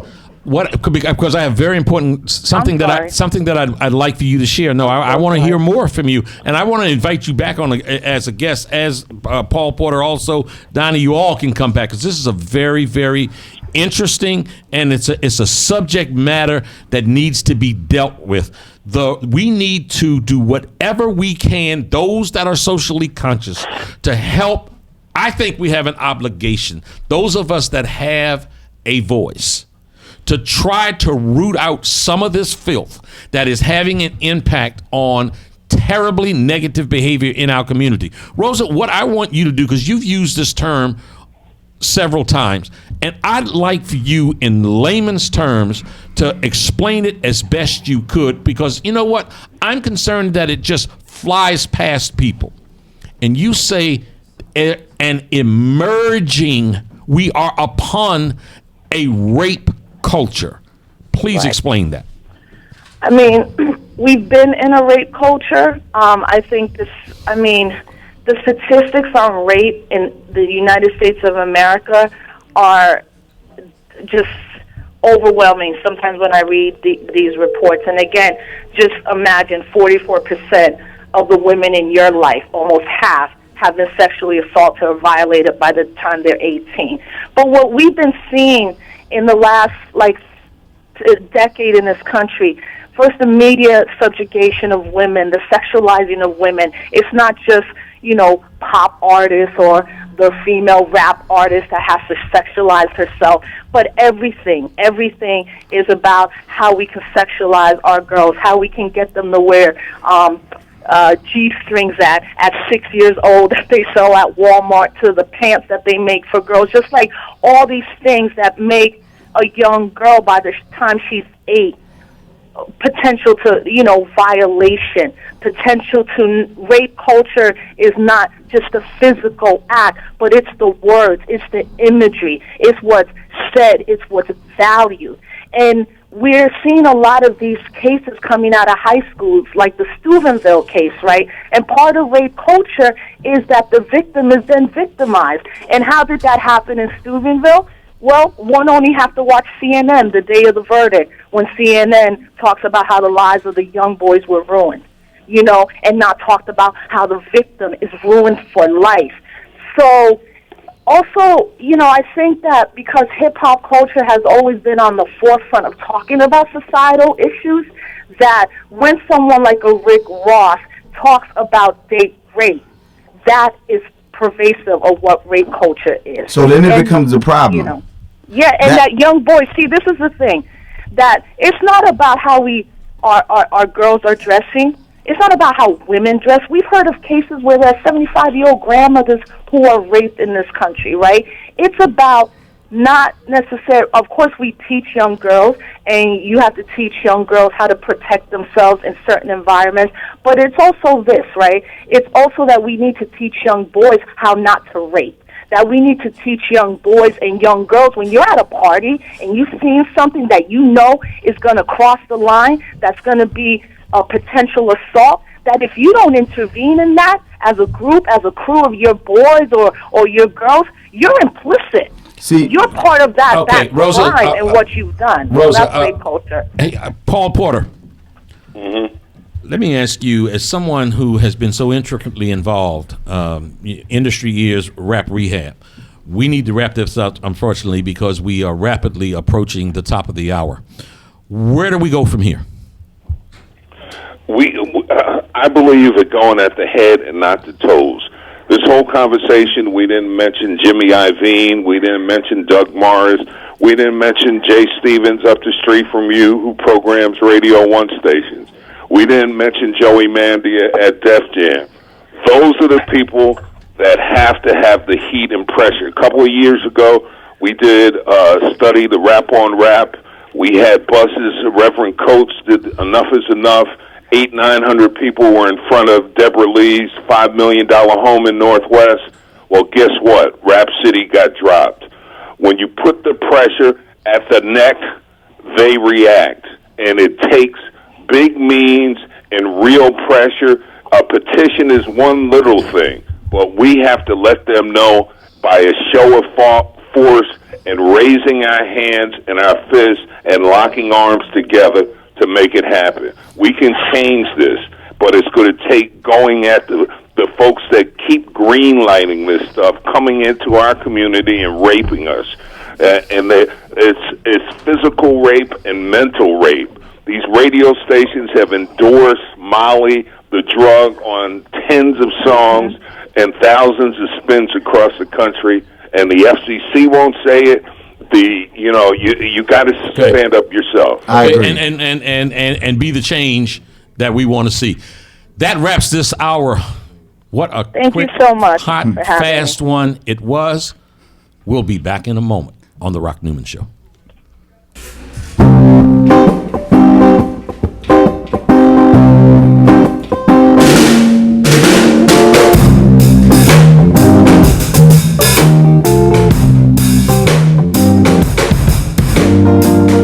What do you care about?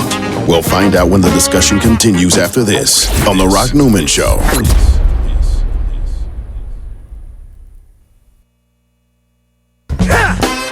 Good God!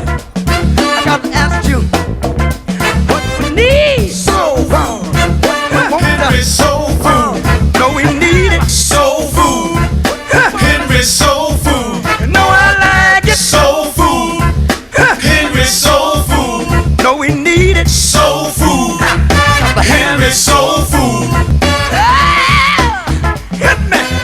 Home of the sweet potato pie. Even the keenest taste buds will tell you the best food on the planet. Large enough to serve you and small enough to know you. So get the Henrys at 5431 Indian Head Highway, Oxon Hill, Maryland, or give us a call at 301-749-6856. Soul food. Henry Soul Food. What we need? Soul food. Henry Soul Food. We want it. Giving you the real on everything from politics, sports, and common everyday life issues. This is The Rock Newman Show. Hey, this is Leprechaun Tim Pohanka from Pohanka Nissan and Pohanka Hyundai. It's hard to be down on your luck when you're Virginia's first choice for new Nissan and Hyundais, but I need to sell 60 cars this week. Right now, I'll pay you big bucks for your good luck. Bring down any good luck charm you've got, and based on the sale price of the car you choose, I'll give you up to $4,777 off any nicer, newer car this week. Today, your lucky penny is worth plenty, up to $4,777 off any nicer, newer car you want. Stop moping and hoping you'll get approved. With my For the People credit approval process, the banks are looking to get lucky and lend to you, even if you've been turned down before. Bring me any good luck charm and I'll give you up to $4,777 off any nicer, newer car today. Hurry, once I get rid of 60 cars, the luck runs out. All offers require bank approval, so call us at 1-800-POHANKA, visit Pohanka Nissan and Pohanka Hyundai on Route 1 in Fredericksburg, or better yet, log on to TimPohankaForThePeople.com. And when we make a deal, I promise it'll be your lucky day. I'm Tim Pohanka, and I'm a leprechaun for the people. June 27th is National HIV Testing Day. HIV testing is fast, painless, and often free. I've been tested for HIV. I've been tested for HIV. Have you? To find an HIV testing center near you, visit greaterthan.org. Hi, I'm Tom Morello. Some call me the Night Watchman. In the case of Mumia Abu-Jamal is at a crucial stage. Please go to freemumia.com to find out more information about how you can help Mumia Abu-Jamal and other political prisoners. Night Watchman out. Hi, my name is Mark Levine. I host the Inside Scoop on Washington every Sunday from noon to 3 p.m. on We Act Radio. I've been hosting the Inside Scoop since 2003 when I quit my job as a congressional attorney. I began on a suburban radio station in Northern Virginia. Since then, I've been syndicated nationwide. I've been on XM Sirius Radio. I regularly appear on the Bill O'Reilly Show, and I take down Sean Hannity. He says I give him a headache. So I don't just take apart the right wing. I bring them on my show. I give the debates that you want to hear when you argue with your colleagues, you know, at the water cooler, at the family dinner table, those benighted conservatives that, let's face it, we all have as our family and friends. So check out the Inside Scoop. We deal with everything: economics, law, politics. Sometimes we even have Nancy Skinner on and she makes me talk about Kim Kardashian, but I don't like that. So we have a well-balanced meal of radio for you. Check out the Inside Scoop. I'm your host, Mark Levine, every Sunday, noon to 3 p.m., right here on We Act Radio. Real talk, real issues, real life. I got a new sheriff in town. We now return to The Rock Newman Show. Hey, I just wanted to say that I looked at the pictures of the little deers. They're so cute. Thank you for sending them. Bye, Grandpa. I miss you. Bye. Oh, and tell Grammy I said hi. Bye.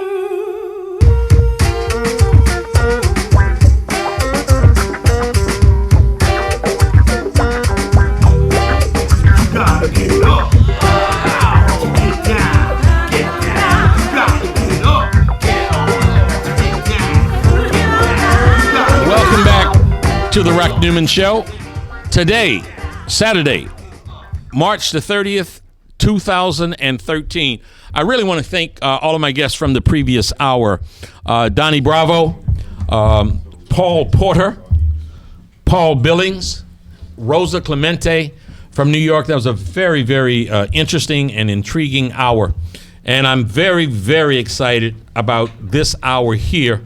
Part of what we talked about in the last hour was the impact of the hip-hop culture and the industry on our children and the impact that it has, the words of a Rick Ross, the words of a Lil Wayne.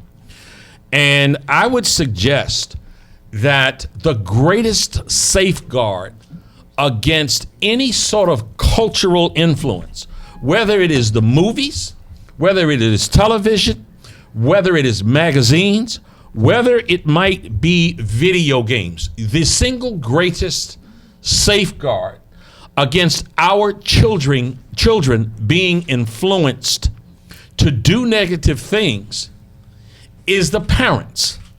And so it's very important to me that we do a show on and about parenting. And we have the very good fortune of having in the Washington, D.C. area now, a young man who's taken over the nation's capital by storm and captured the imagination of the world.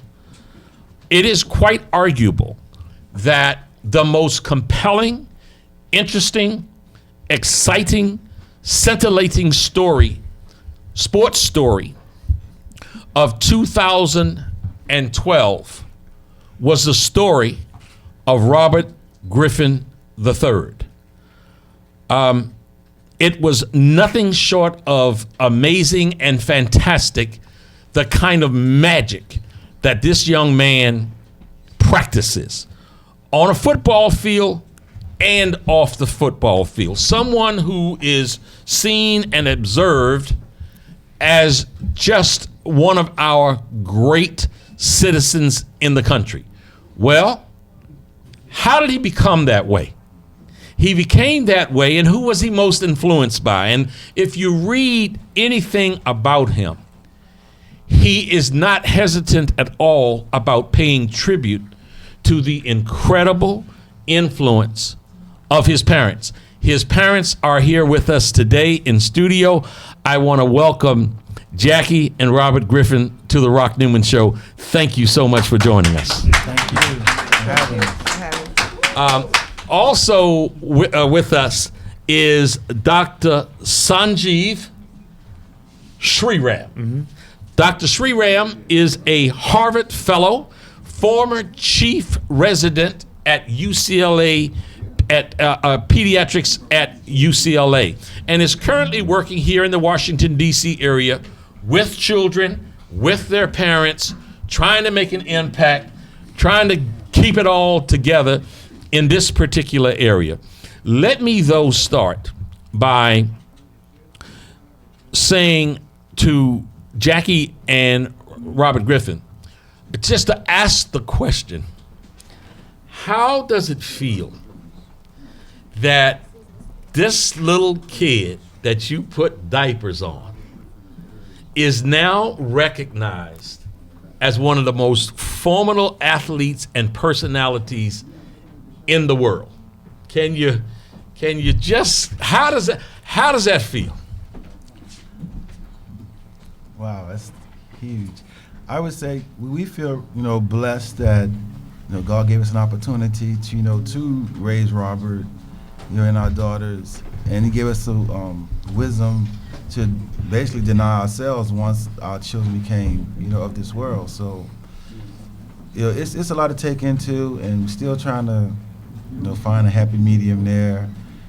Mostly focusing on Robert, but just making sure that he stay focused and respect the opportunity that God has given him. So we're very blessed that people do see Robert in a positive light. I want to take a moment to share that Robert and I had dinner on last Friday, and we found a lot of similarities.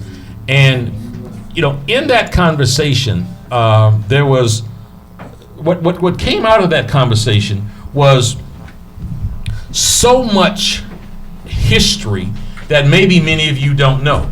Mr. Griffin grew up in the 9th Ward in New Orleans. Yes, sir. He grew up in the 9th Ward, and he grew up with a determination to move beyond the 9th Ward. He grew up with a determination to make something out of his life. And it was a real testament of people having an individual will. Tell us, if you would, what prompted and spurred you to make a better life for yourself when so many around you, family and friends, met a demise? Well, I'll tell you that, start with my mom. She gave us a vision, and my dad made sure that we followed what my mom told us. And as I began to mature, and I mean really early on, from kindergarten to about 3rd grade, I'm reading all these books. We're getting all these books in, and they talk about the world, areas that I didn't see in New Orleans. So about 8 years old, I realized that I was not going to live in New Orleans. And the environment, was very volatile. People with maladaptive behaviors that really was a demise to our community. And as I saw that, I had fear out there at 8 years old, going to school and seeing people get shot, seeing the drugs and stuff at every corner. So I knew for me, that wasn't what I wanted to aspire to. And I began to set myself on a course to leave New Orleans.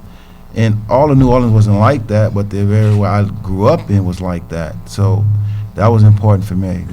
Let me ask Ms. Griffin, where did you grow up and what were the circumstances of your youth? I grew up around the City Park area of New Orleans, downtown New Orleans, well, maybe the center of New Orleans.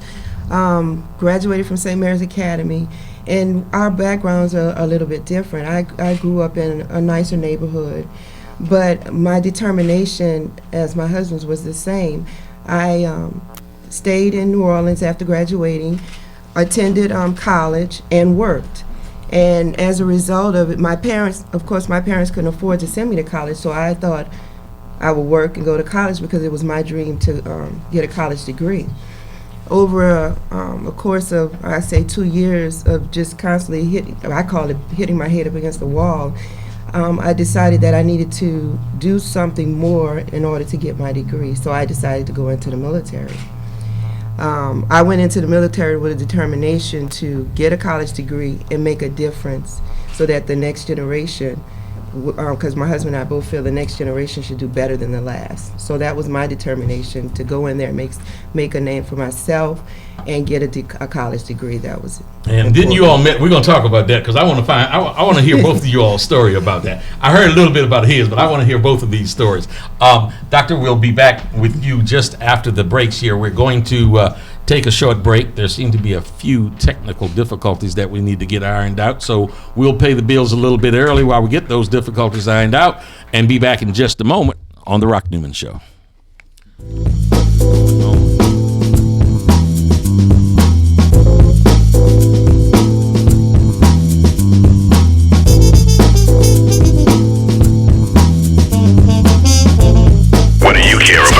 We'll find out when the discussion continues after this on The Rock Newman Show.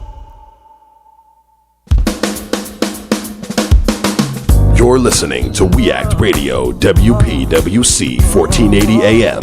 Visit us online at weactradio.com. My baby drives a bull handcuff. The weekend is here, and no matter what the weather's like outside, you'll find the deals inside here in the beautiful showroom of the all-new Pohanka Hyundai in Capitol Heights during their giant Markdown Madness sale. Smart shoppers know that every new Hyundai in Pohanka comes with Hyundai Assurance and America's best 10-year, 100,000-mile powertrain warranty. But why don't you tell them about the Markdown sale, Joe? I'll be happy to, Kim. Folks, shop around on the web, and you'll see lease payments on a new 2013 Elantra GLS at $179 a month. Today at Pohanka Hyundai, $99 a month. That's right, a $99 payment on a brand new Elantra. And $89 a month on a new 2013 Accent GLS Automatic. How do they do it, Joe? It must be the volume, Kim. A brand new building, hundreds of new Hyundais, and Pohanka's low payment and easy credit programs are designed to get everybody driving. But you have to get here today. Rush to the giant Markdown Madness sale at exit 13 off the Capitol Beltway. Pohanka Hyundai, king of the Beltway. All financing for a limited term on approved HMF credit. My baby drives a bull handcuff.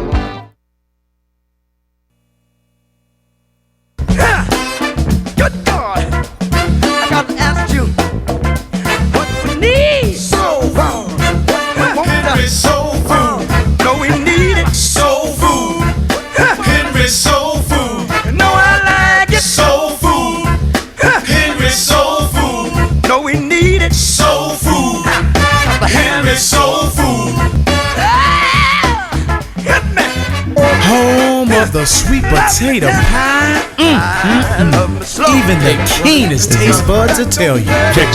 Food on the planet. Large enough to serve you and small enough to know you. So get the Henrys at 5431 Indian Head Highway, Oxon Hill, Maryland, or give us a call at 301-749-6856. Check, mic check, mic 1098. 1 2 Mic check 1 2 1 2. All right. Giving you the real on everything from politics, sports, and common everyday life issues. This is The Rock Newman Show. Friends, David Schuster here, and all of us at We Act Radio are so proud of our neighbors here in Southeast D.C., especially one of our partners, the Ark. The Ark is at 1901 Mississippi Avenue Southeast. It's the home to some of Washington's best, including the Washington Ballet, the Levine School of Music, Boys and Girls Club, and the Children's Health Project. All provide a number of programs and services within the very same facility. The Ark is also home to the Ark Theater, the only theater east of the river, which hosts a variety of dance, music, and theatrical shows each year. Almost everything you could want is at the Ark, so stop by and see them. The Ark, 1901 Mississippi Avenue in Southeast. For more information, visit the Ark's website, www.thearkdc.org, or call 202-889-5901. The Ark, part of Southeast D.C. I'm Gary Johnson, former governor of New Mexico. Last year, my state became the 12th state to allow medical use of marijuana by patients who are seriously ill. Some people were surprised that a Republican governor supports medical marijuana, but I'm hardly alone. Groups like the American College of Physicians, American Nurses Association, and American Public Health Association have all acknowledged the medical value of marijuana. New research about medical marijuana is coming out almost every day, showing remarkable potential in all sorts of serious conditions, including cancer, AIDS, and chronic pain. But some in government still want to put politics and ideology ahead of public health. To learn more about medical marijuana and what you can do to help, contact the Marijuana Policy Project at 1-877-JOIN-MPP or visit them on the web at mpp.org. Thanks. Real talk, real issues, real life. I got a new sheriff in town. We now return to the Rock Newman Show. Hey, maybe tomorrow we can scratch the new chain you got me. Bye. Welcome back to the Rock Newman Show again today, Saturday, March the 30th, 2013. I want to reset here with my guest, Dr. Sanjeen Sriram, from the he's a Harvard Fellow, and he's a former chief resident of pediatrics at UCLA, and the parents of Robert Griffin III, the most electrifying, exciting individual athlete of 2012. They're not just the parents of Robert Griffin. Robert has two sisters. I want to come back and talk to you guys about all of that in just a moment. But Dr. Sriram, Robert Griffin just talked about growing up in an environment in the 9th Ward in New Orleans. I don't know if you know anything about that, but that's the show enough hood, if you will. And some very tough circumstances, and the statistics are incredible there about people not making it out. Mm-hmm. He recognized and realized at the age of 8 years old, he had something in him that said, I'm going beyond this. I'm not going to be a circumstance of my surroundings. Right. You deal with children all the time. Yep. What gives one child, that kind of initiative to go beyond and absolutely not become a victim of their circumstances while so many succumb? Yeah, I think it's a very tough question, and I take care of children here in Ward 8, in Washington D.C. A lot of kids who live here in Anacostia, and their circumstances are very similar. They're exposed to a lot of the same things that you were talking about, sir, and so. And I'm faced with these kinds of questions from parents, from the children themselves as they start to kind of grow up and become more aware of their surroundings. And to tell you the truth, I think what's interesting about the last hour of the program and what we're talking about now is how they're connected. Yes. And what I learned from the last hour is the importance of actually what we could have learned from Spider-Man comics, that with great power comes great responsibility. And that I think that one of the first things that that we owe it to ourselves who are taking care of children, whether it's as a pediatrician or as a parent, is that, never underestimate your own power. Never underestimate your own power, because as an individual, because and as a parent, because one of the most important things that a child sees is a parent exercising parental power and parental strength, and in the form of responsibility. When you see that, that is probably one of the most important influences. And that influence can protect you from a lot of negativity that I think, whether that negativity is in is in the form of a Rick Ross lyric, or whether that, negativity is in your immediate surroundings and what you're exposed to, knowing that, that there are adults in your life who are unafraid of their own power within, that they are unafraid to exercise that power through responsibility. I think that that's an enormous influence on a child, because that's where that child starts to kind of learn that, yes, these are my circumstances, but I as an individual have, something within me, but just like this mom or dad has something within them. And tapping into it is the challenge of childhood and parenting and life in general. But I think it's when we fail to, kind of really tap into that power, when we underestimate it, that's when we start to undersell it. When we undersell it, that's when we start to really, we compromise everything. We start to really, sell ourselves short on what we can become, what what is out there for us. And it's when we with great power comes great responsibility. When we're able to actually, embrace that and exercise it, that's when we start to really surmount our odds. Folks, I think I used in the last segment, before we went to a break, the term celebrate, and celebrating parenthood.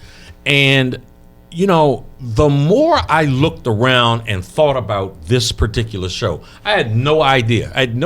These are one of the incredible attributes one of the many incredible attributes of Mr. and Mrs. Griffin is there are people of deep humility, are people of deep faith and of deep humility, who I know have a certain sense of having discomfort about applauding themselves or talking about themselves. So I didn't know if they'd come on the program. I really wished that they would, because when you talk about celebrating parenthood and an example, and the doctor here really articulates talking about knowing your power and your ability to influence your offspring, knowing your ability to rise above your circumstance. Okay, so we talk about that here. What is an example of that? And an example of that, who I think that we should applaud, we hear so much about the lack of parenting in our communities, and really communities across the board. But here's an opportunity, and I'm just going to keep on using that word because I am just so utterly impressed about their journey. And their journey represents a journey that you all can take. They are an example that we all can draw from. That if they came out of the circumstances that they came out of, that you too can arrive, you too can achieve what they have achieved. Now, he talks about recognizing your power. What was it in your circumstances, Robert, that made you have the sense of self-sufficiency, that you looked out at a world and said, no matter what I'm looking at, how high the hurdles are, how deep the valleys might be, I'm rising above this? Where did that come from? Well, I'll tell you, introduction to faith very early. I think I probably knew Jesus before I knew the alphabet. I think that my mom and dad, they poured a lot into us. My dad, and I explained that to you. I don't want to get deep into a few things my dad was able not to do, but he always poured something into us. He always told us things that he wasn't able to get done for himself, because it was a sacrifice for him. And then my mom, them two together, giving us a vision that we had to do better than the circumstances that they was given. And that was very important. You know, that sense of those two parents, for me, was important because once I left out that house, I had to deal with a lot. You know, if anyone out there ever grew up in a project, it's not something that you really want to be happy about. It's something like a temporary situation. That's what it's supposed to be. And for me, that's what it was going to be. Versus some of my friends, you know, they just recycled it, and that was really tough. For me, even when I go back and see them, they're still in those circumstances when we as young people talked about moving to the next level. So I attribute, you know, to faith because that was a great community that I had there. My parents pouring in information to me. And, you know, my mom made us read. I mean, she made us read everything. And that was very powerful. I mean, I still read a lot today. And I really attribute those things, you know, to the empowerment for me. So that I'm like, okay, they can do it. You know, because, you know, I prime example, and this is a great testimony, you know, with the President Obama here. You know, when people used to tell us that we can be anything, they meant that, except president. And that's talking to a 7-year-old kid in 1972. Anything out there wanted to be, astronaut, you name it. But the president, we knew, they didn't say it, but we knew that wasn't one on the card. But that been blown to water, you know, now that we have that guy standing there in the White House. So, no, there's no limits. There is such a rich history you guys have, and Lord knows I could jump in anywhere. I'm going to take the liberty to talk about something that you and I talked about over dinner, and that I just thought was so wise. And when we talk about parenting, that this is the kind of thing. Listen, y'all. Listen who are listening on 1480 radio. Pull over on the side if you need to, because hear this clearly. And those of you that are watching around the world, and Lord knows we are very appreciative of the calls that we've gotten from New York, from Detroit, the call we got from Norway. It's probably going to be next week before we get to you, but I promise you we will. But I want you to listen to this. You know, we were talking about boxing, and again, I told you this is a humble man, but he's a boxing encyclopedia. I thought I was the expert in boxing, and clearly he knows more than me. But one of the things we talked about was the career of Mike Tyson. And we talked about the tragedy of Mike Tyson.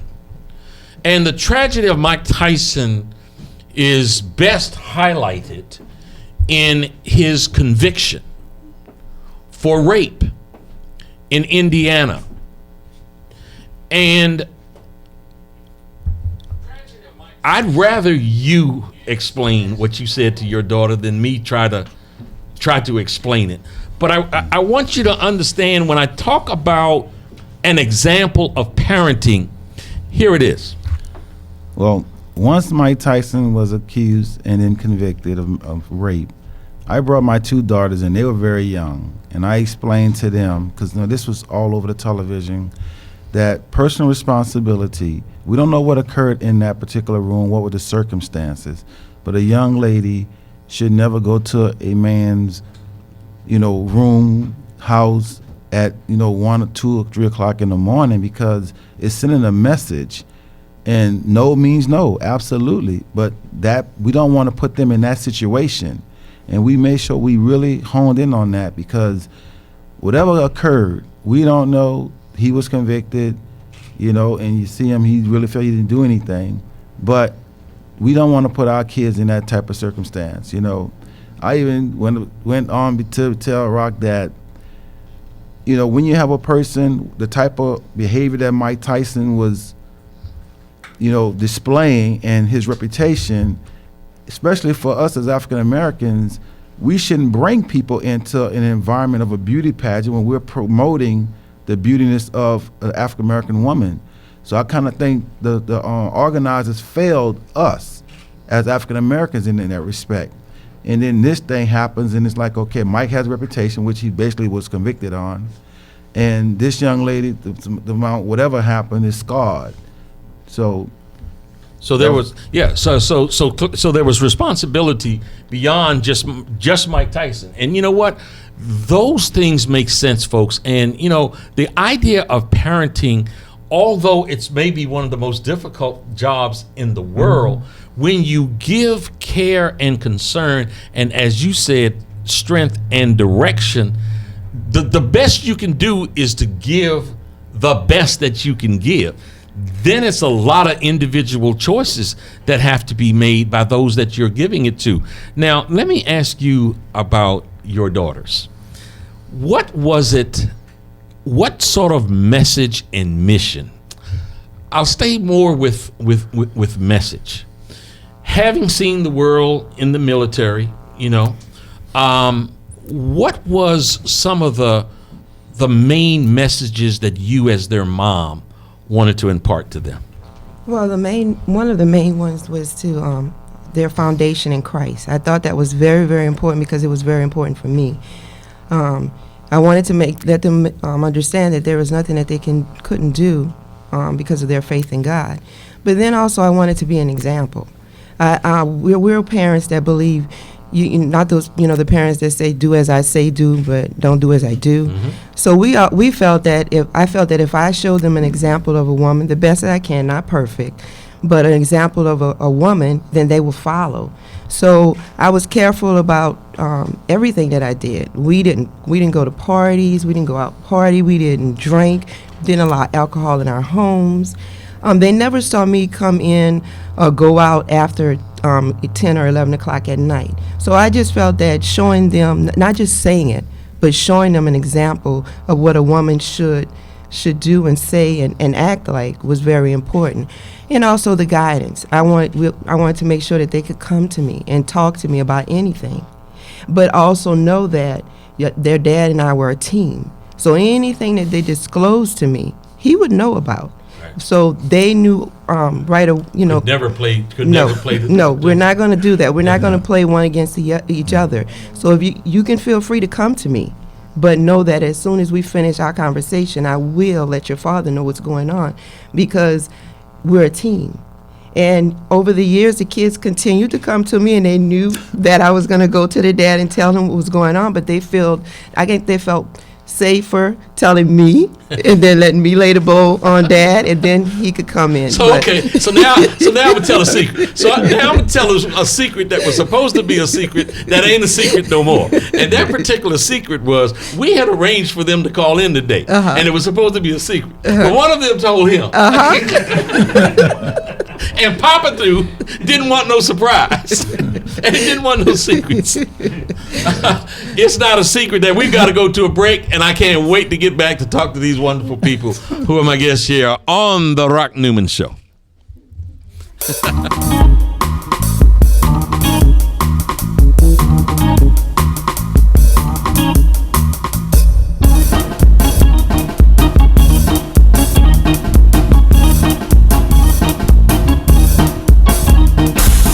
Newman Show will be back after this. Pohanka Acura's huge March sales event is going on now. Get one of the new 2013 TLs for as low as $199 per month, or get the brand new 2013 MDX for only $254 a month. Come find out why price and selection have made Pohanka the world's largest.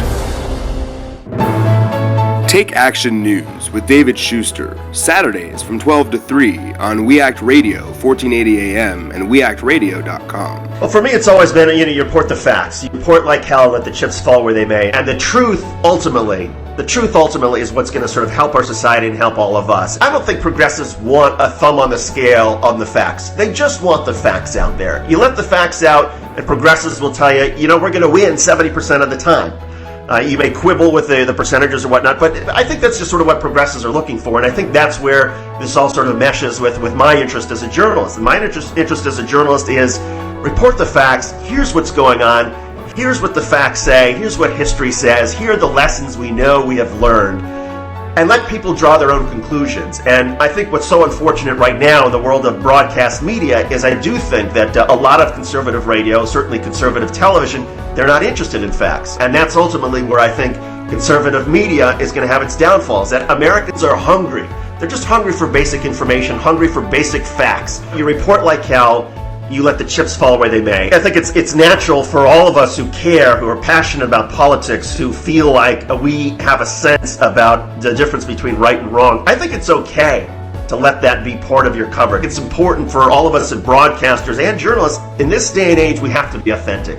You can't be the person who's up in the ivory tower that comes down and tells people, now you must eat your peas. No, it's all about, we all have personalities, and I think it's being aware sometimes of our own bias, but also being open to the idea that sometimes we're wrong, but we have a dialogue, and we have a passionate dialogue, and we care about this country, we care about this community, and I think that sort of passion is what carries us through. Hear more from David Schuster Saturdays from 12 to 3 on Take Action News on We Act Radio, 1480 AM and weactradio.com. The prodigal son of the DMV is back. Ladies and gentlemen, show your love for Rock Newman on The Rock Newman Show. Do you have a case of the saggy Maggies? Or those uncontrollable falling bra straps? Ooh, how annoying! Well, Bra Leaf is your solution. Bra Leaf is made of a soft elastic band and you can adjust this length for narrow to wide bra straps. With Bra Leaf, the results are amazing. Get the lift you've always wanted. Try Bra Leaf, the premium adjustable bra clip, at braleaf.com. That's BRALIEF.com. Try it today.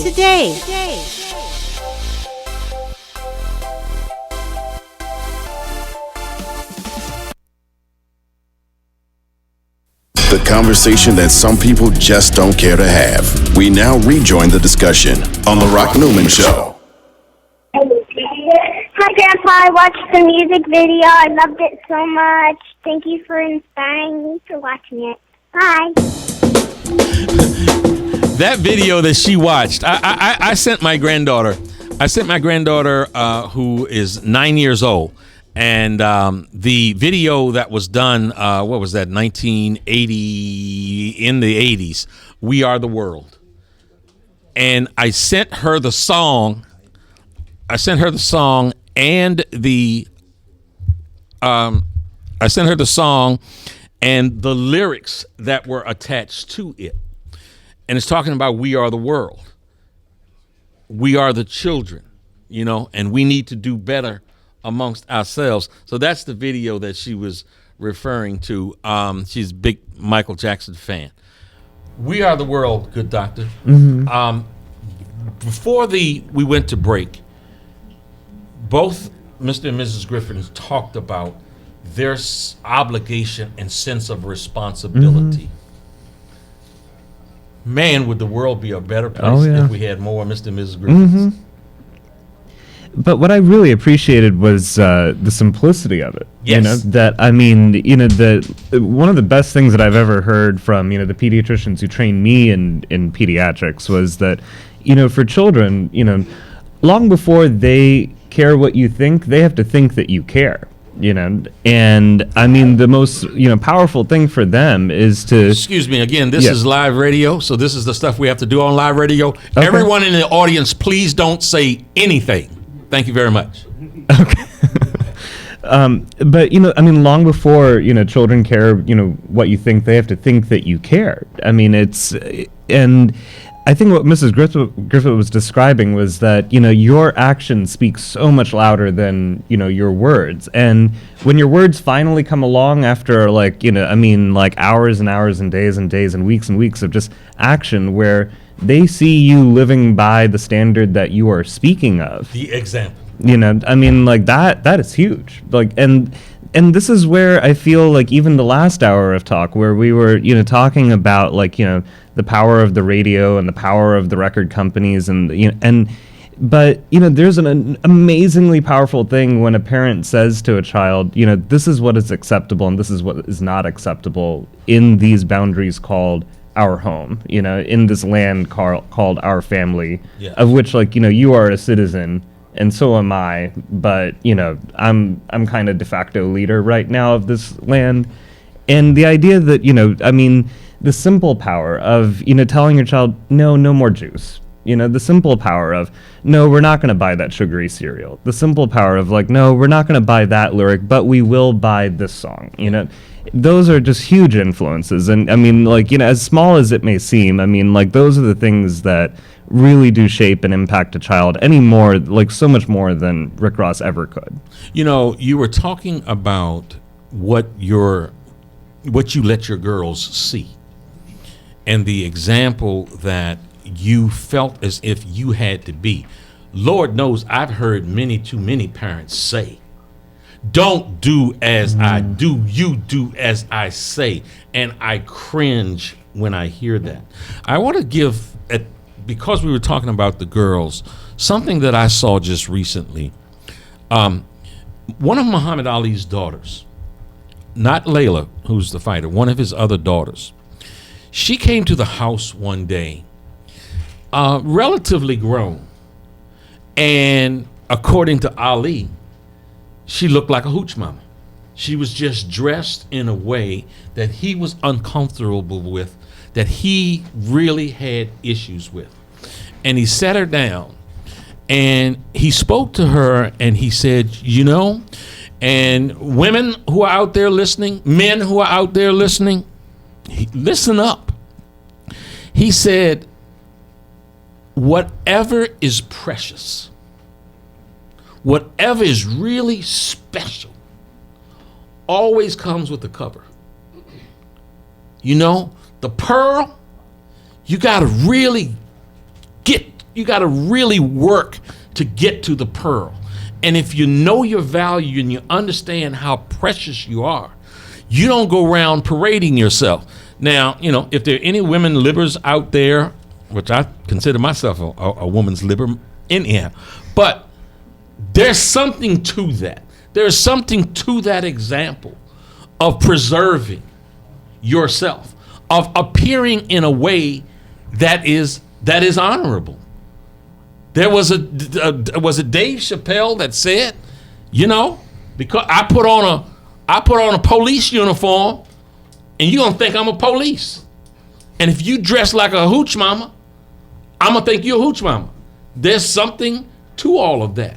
The example that you talked about, and I really like your word, the simplicity of it. Mm-hmm. Now you know why I wanted to have him on, for many more reasons than one, but this example is again something we wanted to celebrate. We have a question from the audience. Yes, sir. How you doing? I'm Justin Ricks. Basically, just moved to D.C. about 3 weeks ago to take a job with the Washington Nationals.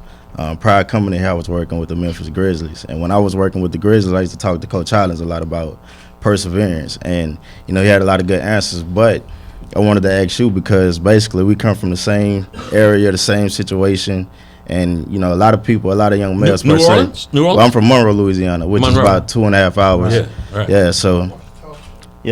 So basically, I just wanted to ask you, basically coming from where we come from, a lot of young men don't make it.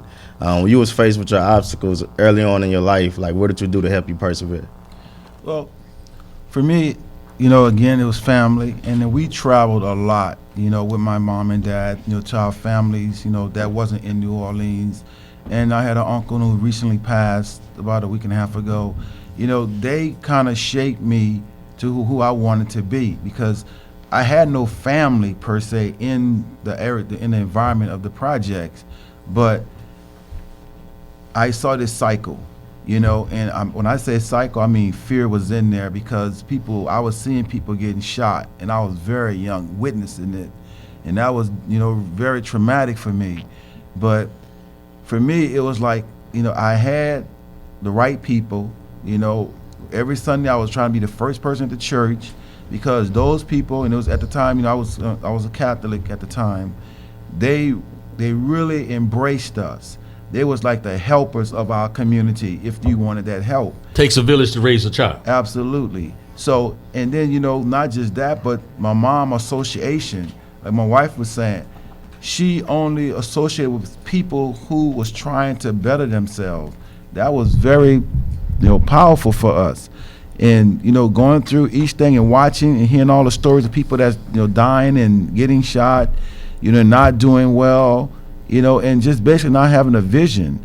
And I think that's the one thing that, for you personally, have a vision for yourself. Project yourself where you want to be the next 5 years, the next 10 years. Position yourself where, hey, I'm going to retire, and what I'm going to do when I retire. I think that really helped me. So as I started plotting my course, to get through, running from the bus stop, like a half a mile to my house because I didn't want to get caught by these guys that was pulling people into their associations, and I was getting home really late from basketball practice. So all those things just motivated me, and I just kept and I pressed forward, and when I had the opportunity to get completely out that environment, I joined the military. You ran track before you ran track. Oh, yes. I mean, thank you. In studio is Dr. Sanjeev Sriram and Robert and Jackie Griffin, the parents of RG3.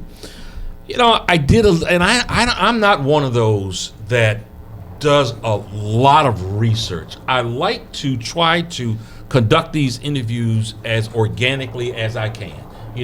Just being an inquisitive, sort of curious person, with an effort to try to ask the question that I think a listener might want to ask. Just kind of keep it real.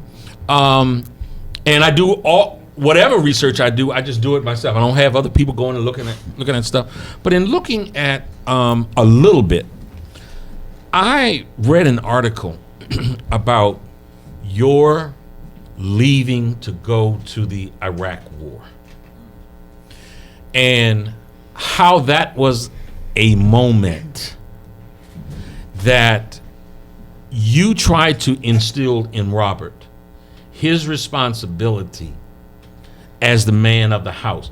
How old was he then? Robert, let's see, it was 2000. He was actually 12, about to turn 13. Yeah, really close to turning 13, and I'll share. Okay, what happened? I was retiring. I was pretty much done with the military. I was about to enroll in college, and I get this phone call telling me, "Stop everything you're doing. We're about to go to Kuwait." I'm like, okay. So I called my wife and said, okay, I'm heading back. My retirement's going to be stopped. So we begin to, get everything ready to move out to Kuwait, and I was supposed to leave like a month and a half later, and I got a phone call on February 11th, 2003, that I was I think it was 11 to 12 o'clock at night, that I was leaving to go to Kuwait that next morning. Oh my God. Which was it was traumatic in the fact that, when you have already made plans to leave a little bit later, and then Robert's birthday was the 12th. So I left 5 o'clock in the morning on his birthday. But as we was building up to me leaving, I was talking to him and sharing all the pitfalls with my wife, my daughters, and specifically Robert, because Robert, though he's a young person, he locked in on what you said, and he believed in what I told him, believed what his mom told him, because he had tremendous success in academics and in sports and behavior. So when we would tell him something, trust me, he locks it down, he holds on tight to it like a vault.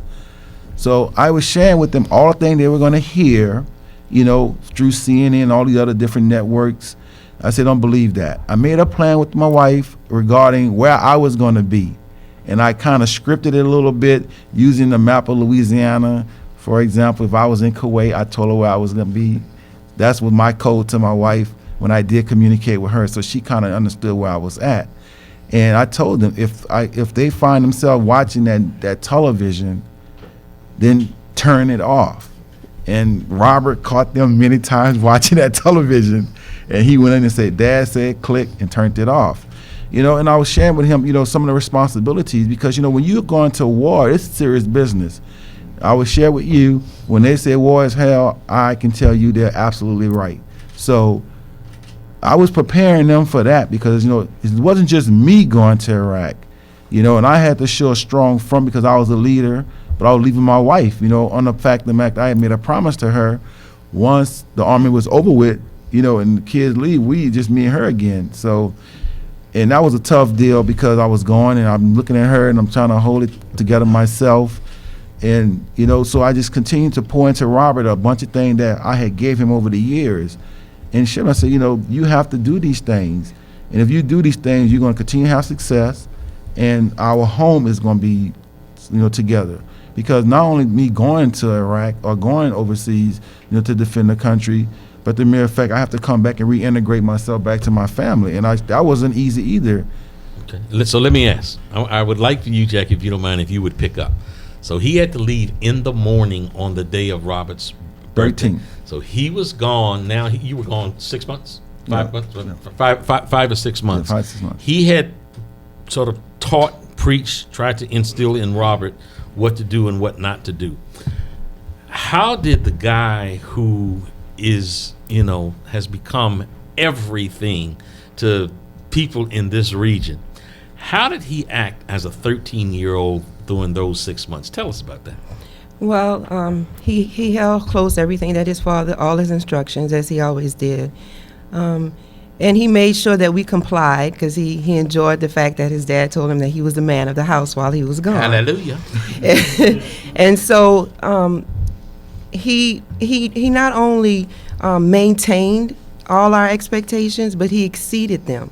He did. He was already an A student. He made sure that he continued that and went beyond that. Academically, athletically, he kept striving because when we would talk, he would always say, when Dad comes back, I want him to be proud of me. And the conversation in our household was always a positive one, but that's because of our Christian background. No matter what anybody told us, one day I remember in church someone said, well, what are you going to do if your husband doesn't come back? And I said, well, my husband's coming back, so that's really not a plan for us. We're planning what we're going to do when he gets back. And so we stood on that, and Robert was proud of being the little man of the household, and he wore that title really well. So you go off, and Robert is the man of the house, and exceeds everybody's expectations. And I'm going to try to ask this question without tearing up and being emotional, because when I read about it, it was a very special moment. So you come back, and you guys from a distance see each other, and then what happened? Well, when I got back from Iraq, Robert wasn't in the house. My wife had set him up in a basketball camp. I guess a few hundred miles from where we was at, so we had to drive to go pick him up. When I saw him, I'm like, oh my goodness, the kid had stretched out. I'm looking at him like, wow. I was only gone a few months, I felt, and it was, to me, I was surprised, in the growth. But the one thing that really stuck out to me, that he was well adjusted. That did a lot to me. I was glad to see my wife and my daughters when I got back, overwhelmed. But my son wasn't there, and I wanted to make sure that he was okay, because, I was writing them while I was over there, and my wife was giving me great information. But when I saw Robert, I think it did something to me, inside, it really did something to me when I saw him. And it kind of made sense to everything I did, over there, defending our country, because that was my job. It was satisfying. I read in the magazine that you guys ran towards each other. Yeah, it was. I'm trying to be together here. He's not. It was, it was something. I was really glad to see him. It was. You want to describe it? Yeah. He's had a little difficulty. Yeah. Well, he was sitting in the vehicle, and Robert came out because Robert knew that I was coming to get him. And so when Robert came out, and he just stood on the little steps. My husband opened the door, and he got out, and my son took off running, and they embraced each other. And Robert said, my husband said, I'm back. And he said, are you done with the military? And my husband said, yes, son, I'm retiring this time. And he said, thank God. And they embraced. Thank God. Thank God. Thank God. Thank God. Thank God. And thank God for you guys being here. Good doctor. Give us some wrap-up words here. Oh, wow. They're the experts. I'm just doing my job as a doctor. I'll tell you what. I'm gonna take some credit for getting one of the great examples of parents. I'm gonna take some credit for that. And what I love so much is that my listening audience and the viewing audience can see what I saw and why it was. I'm snotting up here. Why it was that it was so important to me to try to have them as the quintessential example, you know, and Lord knows, and I say quintessential example, and quintessential example doesn't mean that anybody's perfect. Never has and never will. But as an example to aspire to, this here is a wonderful example. Oh yeah. And, absolutely. So now tell us where you are in the work that you're doing, because this hour has gone by so fast. I haven't been able to get into a lot that I wanted to get into. But if you can give us, we got a couple of minutes. Okay. I work for Children's National Medical Center. I'm positioned here in Washington D.C. I'm actually up both of the intersections of the studio. I work up at Good Hope Road, and I'm down at Martin Luther King Jr. Avenue. And I love being a pediatrician here, and I think that what's so inspiring about just hearing the story is that, working with children living in such, tough circumstances, you start to kind of question and wonder, how are kids going to make it? I see all of this, just because I take the bus to work, I don't have a car. So, I'm exposed to everything that they're exposed to, but it really makes you wonder, how do they make it? How does anybody make it? And, hearing this story, this is how. This is how. This is the how. Absolutely. And, I know I started my little segment saying, that with great power comes great responsibility.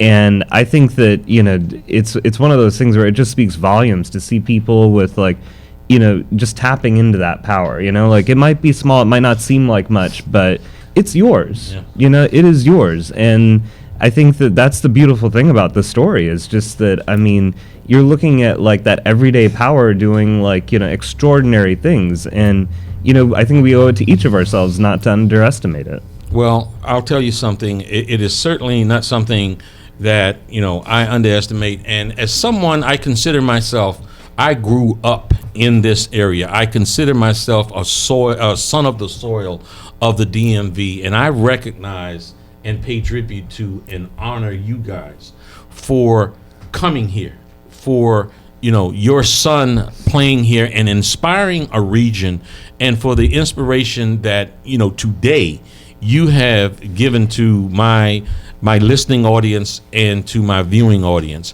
and on behalf of the entire region, to say, thank you for the example that you obviously have always been, and thank you for being a part of our community. We love you guys, and we just welcome you here with so much open arms. And thank God for you all showing up today. Folks, we got to wrap it up right there. This is 3 hours that went by in a blur. We'll see you the next time around. Same place, same time. God bless.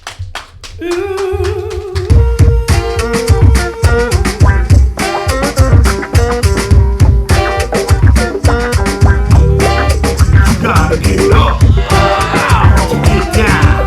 Get down. You gotta get up. Get on up. Get down. Get down. You gotta get up. Up. Get down. You gotta get up. Down. Let me teach you. Well, I can find a skinny girl. Big leg, mama.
afternoon and welcome to Take Action News this Saturday, March 30th.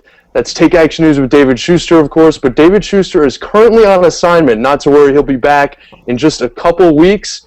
In David Schuster's host chair today, this is executive producer Daniel Marins. I want to give a shout out to all of our listeners in the Washington, D.C. metropolitan area listening to us right now on 1480 AM and weactradio.com. We've got an incredible show ahead of us today. We're covering a lot of important issues. Obviously, this was a tremendous week for marriage equality, oral arguments being heard at the Supreme Court. But first, there was an urgent national security matter that caught all of our attention, and that is that Kim Jong-un is at it again, the dictator of North Korea. A series of events that took place starting with the missile test he initiated back in February. The United States responded with more sanctions when he tested missiles that could carry nuclear weapons and attacked the United States. They then responded to the United States' sanctions by shutting off communications with the South Korean military and declaring that the state of war that had existed between the two countries unofficially was reverting back to the 1950 to 1953 situation. And I can quote exactly what Kim Jong-un said there.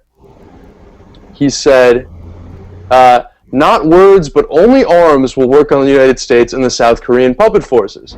Now, the United States then responded to that by flying stealth bombers overhead, which prompted the most provocative threat yet from the North Korean regime. They showed photos of missile targets, a plan of attack for the United States' 4 largest cities. Now, it's kind of laughable, though. Well, okay, Pete. I'm here with Pete Johnny Depp Callahan, who's one of our deputies here at We Act Radio, and Pete, you're essentially saying that that this is just same old, that we shouldn't take these provocations any more seriously. I think it's a heightened level of craziness right now because they're being quite provocative, but I don't actually take the North Korean threat seriously. I don't think Kim Jong-un is dumb enough to risk total annihilation for, like, keeping up the lie. I think he wants to keep, posturing and stuff like that, but just because that keeps him powerful in the eyes of his own people. I don't think he's going to actually take this to a level where there's actually boots on the ground in North Korea or, a real incursion into the DMZ that's anything more than just, BS.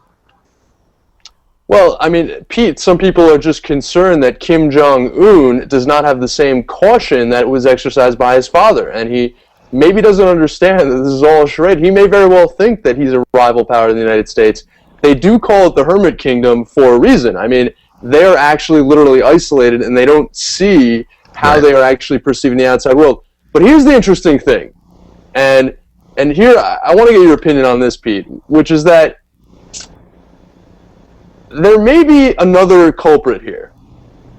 And I'm talking, of course, about the computer that the dictator Kim Jong-un uses. And I'm a Mac guy. Haven't really been a PC guy for a long time, but this gave me pause. And I'm going to show a picture. Now, this was revealed earlier this week that Kim Jong-un is in fact a Mac user. Look at him working at his desktop Mac. Pete, is this Steve Jobs' revenge? I think that the way Apple operates in many ways and the way a dictatorship and authoritarian government operates are in many ways very simple. Are you saying that the Apple computer company is equivalent to the North Korean dictatorship? No, I'm saying there are similarities between but Pete, Apple as a company. Don't hold back. Okay. I'm not going to go as far to say that there's human rights abuses. I just watched the South Park Human Centipede episode the other day, so I don't think Steve Jobs is that bad of a person. But I do think that the way iTunes is operated, the way the iPhone App Store and stuff like that is operated compared to a platform like Google is very much like an authoritarian government like China or North Korea, whereas Google is more like a free society. Well, so explain it. The ethos of Apple and the way they operate is very similar to the way he operates his own government. And so I think he feels right at home with Apple products. Where it's, and while we're at it, Apple followers, people that are sort of really into the idea of Apple, you know, you say to them Steve Jobs, and they cross themselves sometimes. Well, you know, they might do a couple bows. I mean, it's a little bit like the esteemed leader, you know, the great leader of North Korea. And the thing about Apple stores is, like the beautiful, glorious Apple stores of the great leader, Steve Jobs, they pay their employees very, very little. So they pay college-educated, master's degree-educated people $8 an hour when they are the most profitable retail space in the country per square foot. We've got a great show coming up. We're going to pause in just a few moments as our syndicated stations join us in Columbus, Chicago, Grand Rapids, parts of Oklahoma, and across the country on Take Action News with David Schuster. You're listening and watching to Take Action News.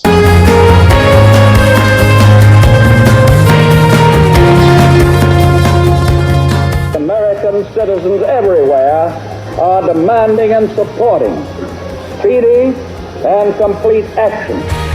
Broadcasting from the We Act Radio studios in Washington, D.C. Heard live across the nation. This is Take Action News with David Schuster. Many of the world's great movements of thought and action have flowed from the work of a single man. There is work to be done. The state of our economy calls for action, bold and swift, and we will act. We will take action when action is required.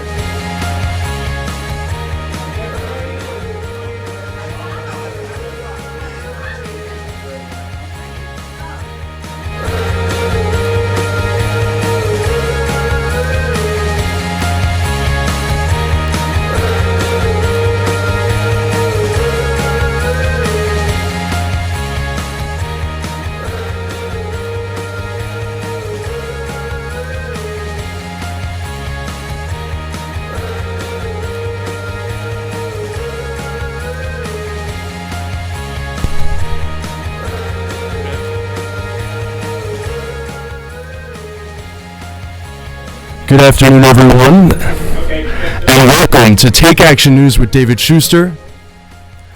This is Daniel Marin's executive producer in the host chair today. David Schuster is on assignment, but he'll be back in 2 weeks. We want to welcome all of our listeners and viewers in the Chicago area, listening to us on Chicago's Progressive Talk, in Columbus, Ohio's Progressive Talk, and of course, in Grand Rapids, Michigan, the great state of Michigan. David Schuster is an alumnus, of course, of University of Michigan, and we want to congratulate the entire University of Michigan community on that great upset win last night in the NCAA tournament against Kansas. Go Blue. I am not a college sports fan. I'm not sure if you could tell if my amateurishness came off, but I did want to make sure that I gave David Schuster that shout out while I'm on the air. We have an incredible show ahead of us today. Truly an incredible show. And we're going to be talking, of course, about the historic oral arguments of the Supreme Court this past week, on gay marriage. There were two separate cases, one as to the constitutionality of Proposition 8, the law banning gay marriage in California, and one about the federal statute dating to 1996, the Defense of Marriage Act, which prevents any state-recognized same-sex marriage from being recognized at a federal level for federal purposes. But first, I want to introduce some people that are in studio today. We've got a little bit of a different crew on hand. We've got our old friend Danielle Gilday at the board, and I know that we are working out some technical difficulties right now. Danielle is an excellent assistant producer for the Tom Hartman program, and we're lucky to have her back at the moment. Joining me in where I normally am in the producer's chair is Dana Bell. Dana is a stand-up comic here in Washington, D.C., as well as sort of just a veteran political observer and social media aficionado. Dana, welcome to Take Action News. Yeah, thanks for having me, Daniel. Very excited to be here. Dana, you're a veteran Washingtonian. Mm-hmm. Is this the most time you ever spent in Anacostia, though? Not yet, no. No, I don't think it will be either. Well, it may be by day's end. Yeah, it depends what we do after the show, I guess. So, of course, this is a holiday weekend, and it's all the spring holidays are happening. Passover's still going on. Mm-hmm. Yesterday was Good Friday, and of course Sunday is Easter. I know this is my weight loss week because I'm celebrating Passover and I don't eat any leavened foods, which include wheat, barley, and I mean it's like the Atkins diet on steroids. But I'm okay. If I get a little lightheaded later on, people can shake me a little bit.